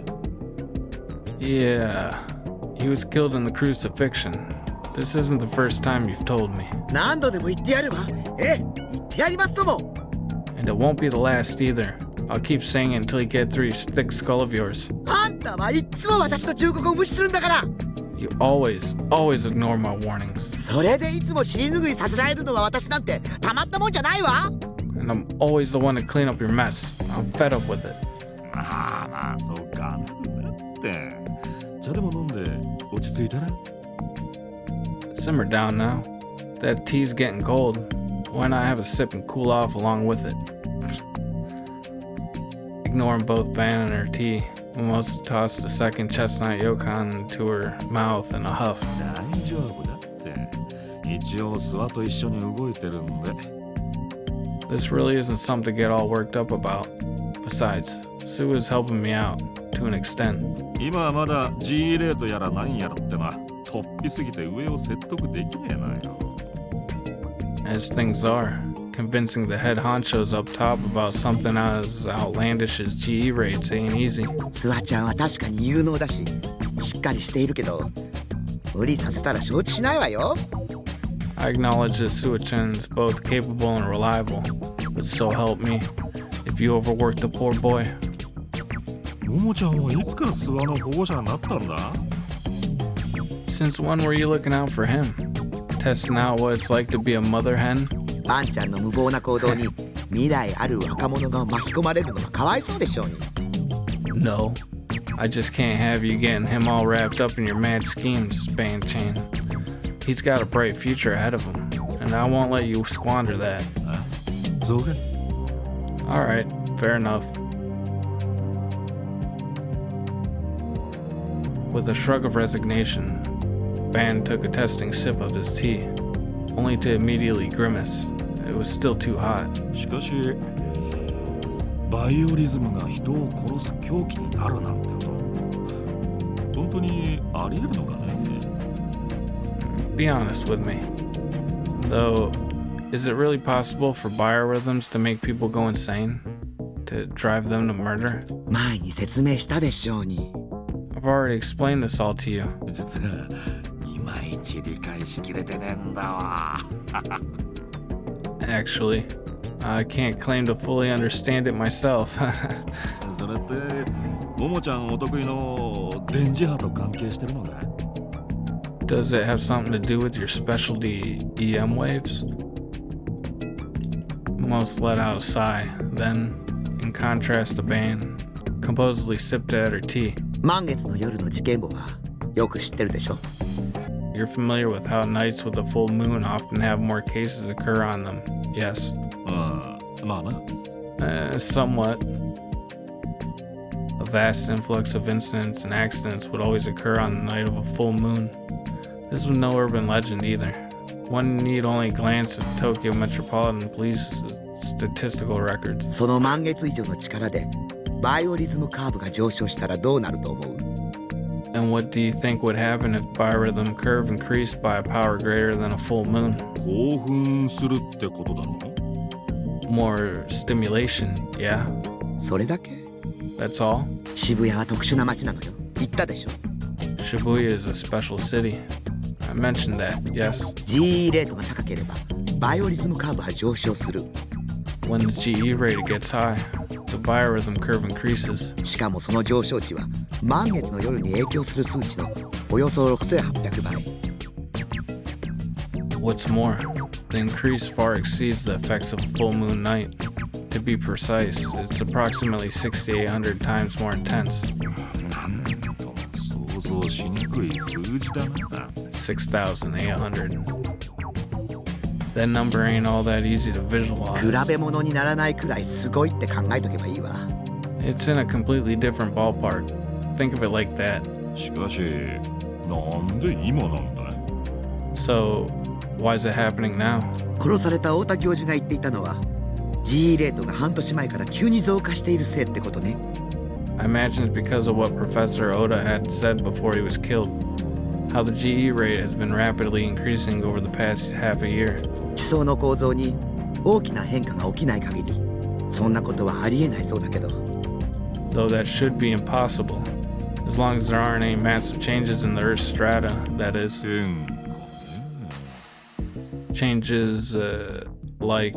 そう駅前のスクランブル交差点で火山が噴火するほどのエネルギーが必要なの。 You'd need enough energy for a volcano to erupt and scramble crossing. 火山？そんなに大きな力なのか？ A volcano? That's strong. それくらい今の GE レートはありえない状況なのよ。 He said that's strong, not that. At least, that's the only way to explain how the GE rate got like it is now. それを世間に訴えようとした教授はニュージェネで殺された。 And the professor that tried to bring this to the world's attention was killed as a part of New Gen. 事件の前日に教授が出演する予定だったテレビ番組が急遽放送中止になった話知ってる？ Did you hear about how on the day prior to the incident, the TV show the professor was supposed to appear on was suddenly canceled? 確か。 That's so? 知り合いに MHK に勤めている人がいて聞かされたの。 An acquaintance of mine overheard a conversation between a few workers at MHK. 国営放送の番組に圧力をかけられる立場なんてそうそうないぜ。 There ain't many folks out there that can twist the arm of a show broadcasted by the state. Surely that narrows it down.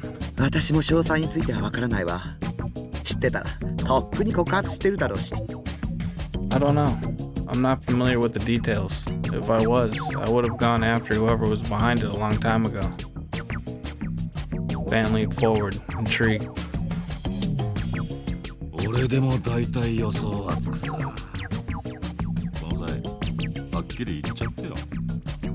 I've got a pretty good idea where this is going. Given the circumstances, I ought to hear it. 本気で聞きたい？ Are you sure about that? 社会の安否に踏み込むことになるわよ。いいの？ You'll be stepping into the dark side of society, Ban-chan. Are you absolutely sure you want to know? パンちゃん、クビになるかもしれない。 You might even get fired. 俺はニュージェネ事件の犯人さえ捕まえられりゃそれでいいんだけどね。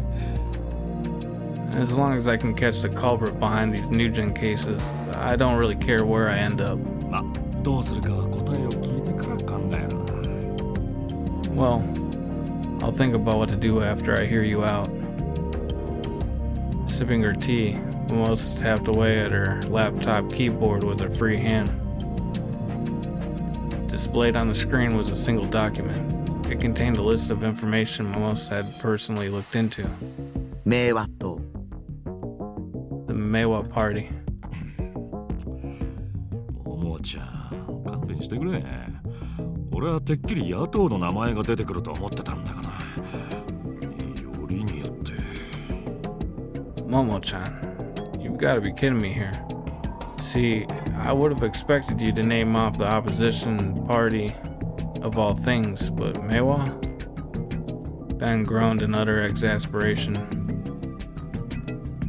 Yet, despite his smile, his eyes showed not even a hint of one. All they housed now was the cold, discerning gaze of a detective. 下手したらこの国が揺らぐぜ。We mess this up, the whole country is gonna be shaken to its core.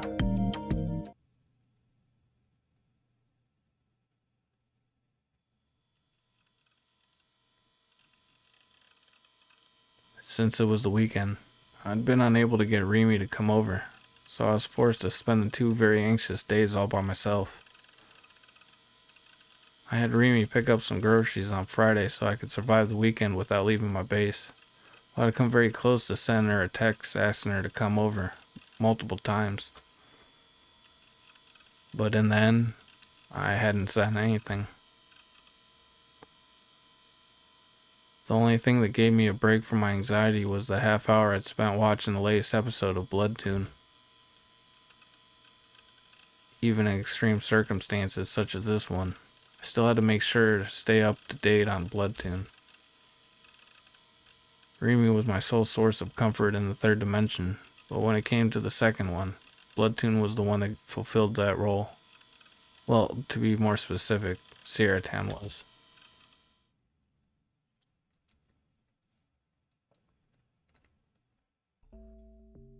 After I'd finally overcome that weekend, Monday came. I took a peek at Frapara's Phantasm section, only to find it in a state of complete disarray. Wasting no time, I immediately followed a link taking me to a ad channel. It was a total shit show.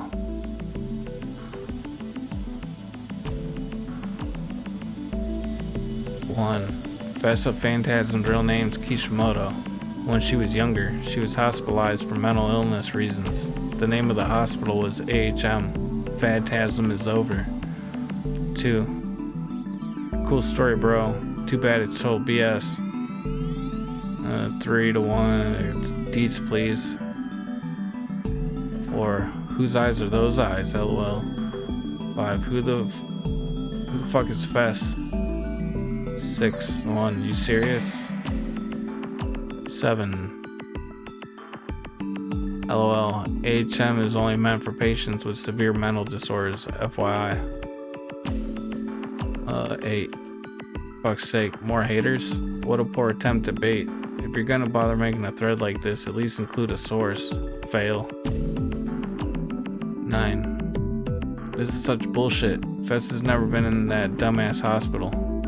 How do you even sleep at night spreading such obvious slander? I've never even heard of AHM before. Stop making shit up. 10. The one watching you was I, Fess. 11. Strike the stake, strike the stake, strike the stake right into these dumbasses spouting BS. The next new gen victim's gonna be one of you bastards. 12. One's claim is legit. Fess was hospitalized for a very long period of time for mental health reasons. The hospital publishes a free newspaper in which a selection of drawings, essays, poems, and other works done by patients are shown. Her song lyrics can be found there. You can find all of this on the hospital's website, dipshits. Her full name is Kishimoto AHM Arkhart Medical. 13. Finally. 14. Is that seriously all it takes for you guys to abandon her? Well, that's just fine by me. Just means I got fewer rivals now. Fest time will be mine. See y'all at the wedding. 15. Finally. 16. Wait, laugh my ass off. It was actually true? What the fuck? 17. Yes, yes. 18. Hell yeah. 1, 2, 3, 4. I declare flame war. There's even pictures. I'm gonna piss myself laughing. 19. Notice of Phantasm's termination. 20. Is Phantasm gonna disband because of this? I used to like Fest quite a bit, sexually. 21. Yes, yes, yes. 22. This must be someone's guidance, too. Laugh my ass off. 23 to 12. The verses there aren't used in Phantasm songs, are they? 24. The one watching you was I. 25. Don't quit, Fess. I'm seriously gonna cry. 26. I think I sorta understand it. They say there's a fine line between genius and insanity, after all. 27. Band breakup flag, FTW. p.m. tonight, the Black Mass cometh. 28-12. Festan, Fat. Well, that sets Phantasm's fate in stone. FWIW. I guess this is a more fitting end for them than going mainstream. Any comment from Fest yet on their official website? 30. Doesn't matter how much noise you virgins make on here. Fest doesn't look at the past, only the future. Can't wait for her next prophecy predicting all your deaths. Be right back, put on my Lawler skates. Okay. What's the problem though? 32 to 9/11. This reeks of some weird advertising scheme by Phantasm. Desperate to keep your dead band alive much? LOL. 33. It was always obvious that Fest is a total schizo. Why is everyone acting like this is a surprise at all? 34. So Fest was always mentally ill. But that's what's good about her. 35. Calm down, everyone. This is all just some magnificent bait from Festan. 36. Fest's spirit collapsed because the world is full of ill will. Its power awoke the punk part of her soul. Those keen, aggressive lyrics are the cry of her sublimated soul. We, on the contrary, should celebrate the facts bared by 12 as holy grace. 37. The website's down. Are they trying to bail? I followed the URL 12 had sent.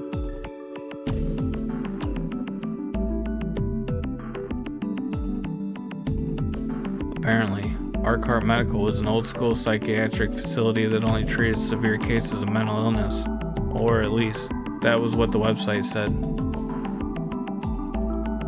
The website had pictures of the place, and frankly, it looked like straight-up penitentiary.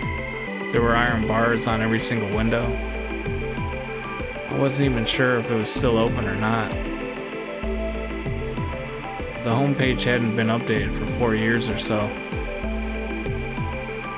But just as the poster on Ad Channel had said, beneath a certain poem was the name of a photo of a young Yasi.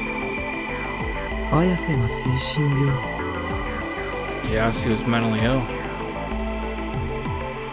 It wasn't that it was shocking to me or anything like that. After all, I'd regularly gone to the mental hospital too, back when I was in elementary school. So really, I felt sympathy for her. Yasi and I were the same. She had that bewitching aura to her, and every person my age in Shibuya thought that she was so charismatic. But despite how different that made us, in this one way, we were the same. The fact that we had that in common reinforced my hypothesis that I had the same power she did. The power to project delusions onto reality. It wouldn't be wrong to say that it gave me some courage, maybe even strength. Though, there was one problem. Up until now, I had taken everything Yasi had said at face value, but that might have been a mistake. Things about how to acquire a D-sword. Things about how getting my hands on one could save me. It wasn't the phenomenon she showed me that was making me doubt her, but the words she said. I wasn't sure whether or not to believe her. Maybe. The sudden ringing on my phone startled me. You could always count on them to take you by surprise. I nearly pissed myself. That was why I hated these things. The loud ringing refused to stop, so I clicked my tongue and grabbed it. It was probably Nanami calling me. She was probably just calling to bitch about whatever random bullshit was bothering her. Me now. Annoyed as could be, I pressed the accept call button and held the phone to my ear without checking who was calling. I had no idea why I did it. After everything that I've been through, why the hell had I not checked the caller's number? Oh. What came from the other side of the line? was a certain melody playing loudly.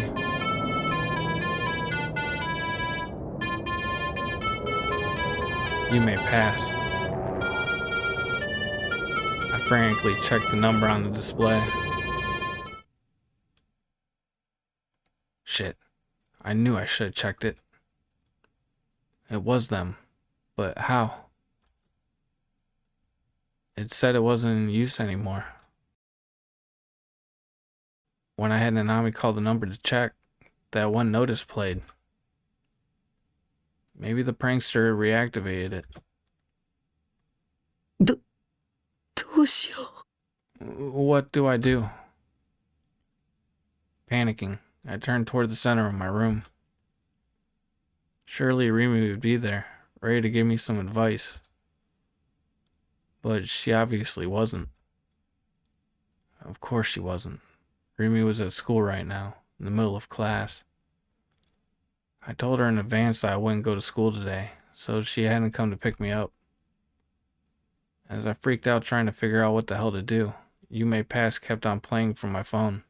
A whole minute had already passed.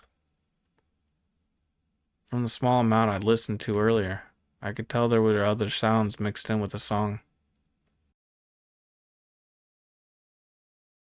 The few things I could make out were the sounds of car engines and people walking.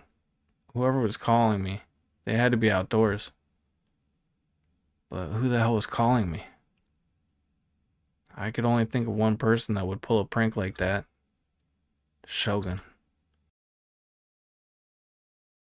Now really freaking out, I looked at Sierra Tan, who was standing next to my PC screen. どうしたらいいと思うセラ。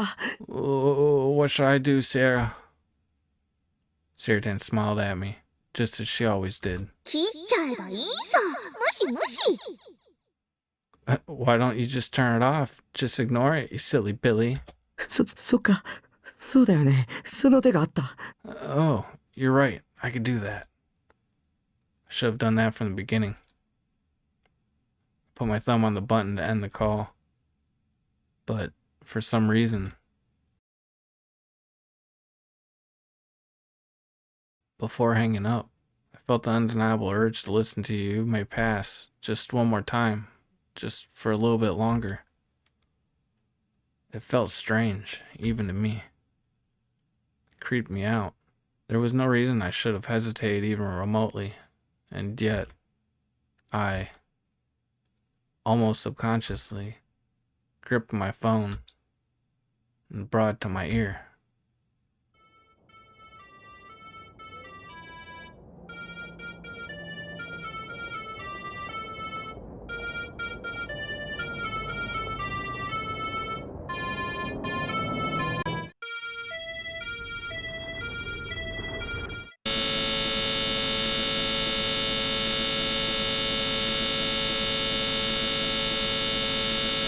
Came surging out of the phone.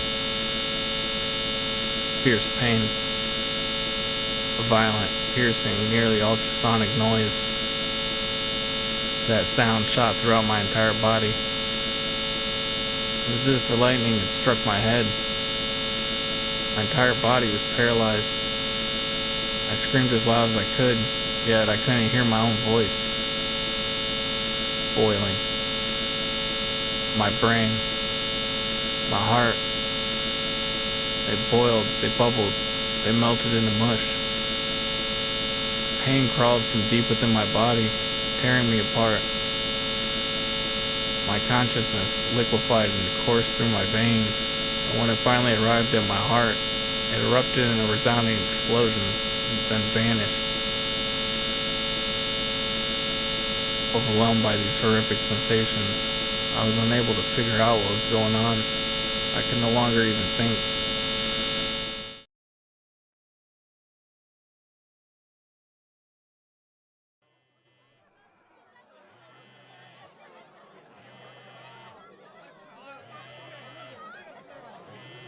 When Kusunoki Yua slowly opened her eyes, she saw her class 3B, enveloped in pure chaos.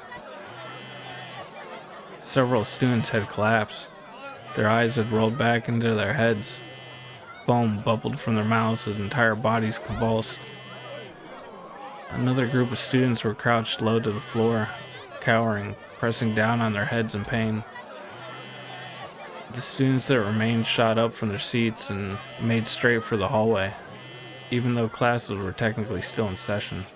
The teacher was too focused on taking care of the students that had collapsed to pay those who left any attention. All the students that had run away were screaming in terror, but none of that seemed to register within Yua's mind. Her phone had been vibrating in her skirt pocket for a while now. Once she finally realized that, Yua slowly reached for it. She attempted to stand up, but was unable to keep steady and fell from her chair. Staying low to the ground, she leaned against the wall. After she put her glasses back in place, Yua pressed the accept call button and held her phone to her ear. はい。 Hello? はい。 Yes. はあ。 Oh. はい。 Yes. 一応大丈夫です。 Oh, me? I'm fine.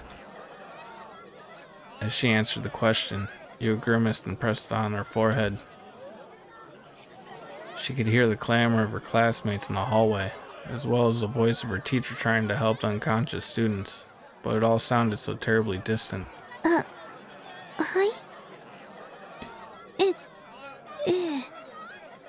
Yes. Yes. あなたは。 And you are? はい。はい。そうですか。それで。 Yes. Yes, I see. Then that means... Huh? Suddenly, Yua went pale. With a gulp, she covered her phone with her hand and brought her voice low. Her voice had very clearly been shaking. そんなわけないんです。 That can't be true. だって。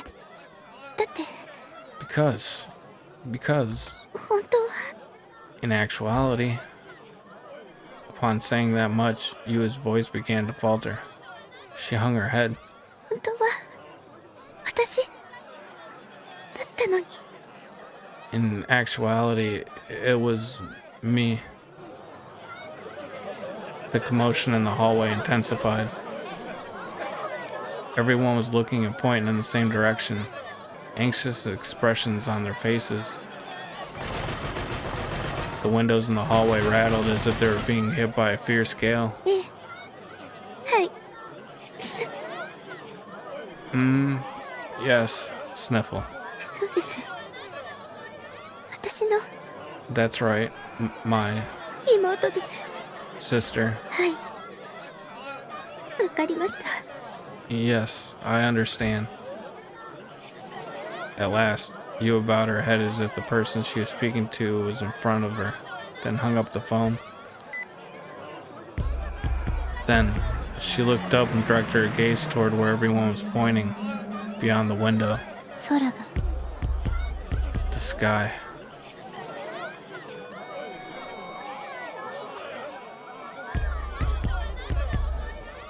It was as if a seal of white paint had coated the surface of Grand Lake.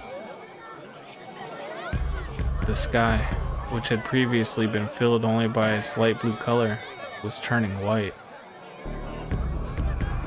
The white was spreading at an impossible speed. It bled rapidly across the sky, eroding each and every speck of blue it could find. 白く染まっていく。 It's turning white. Oh.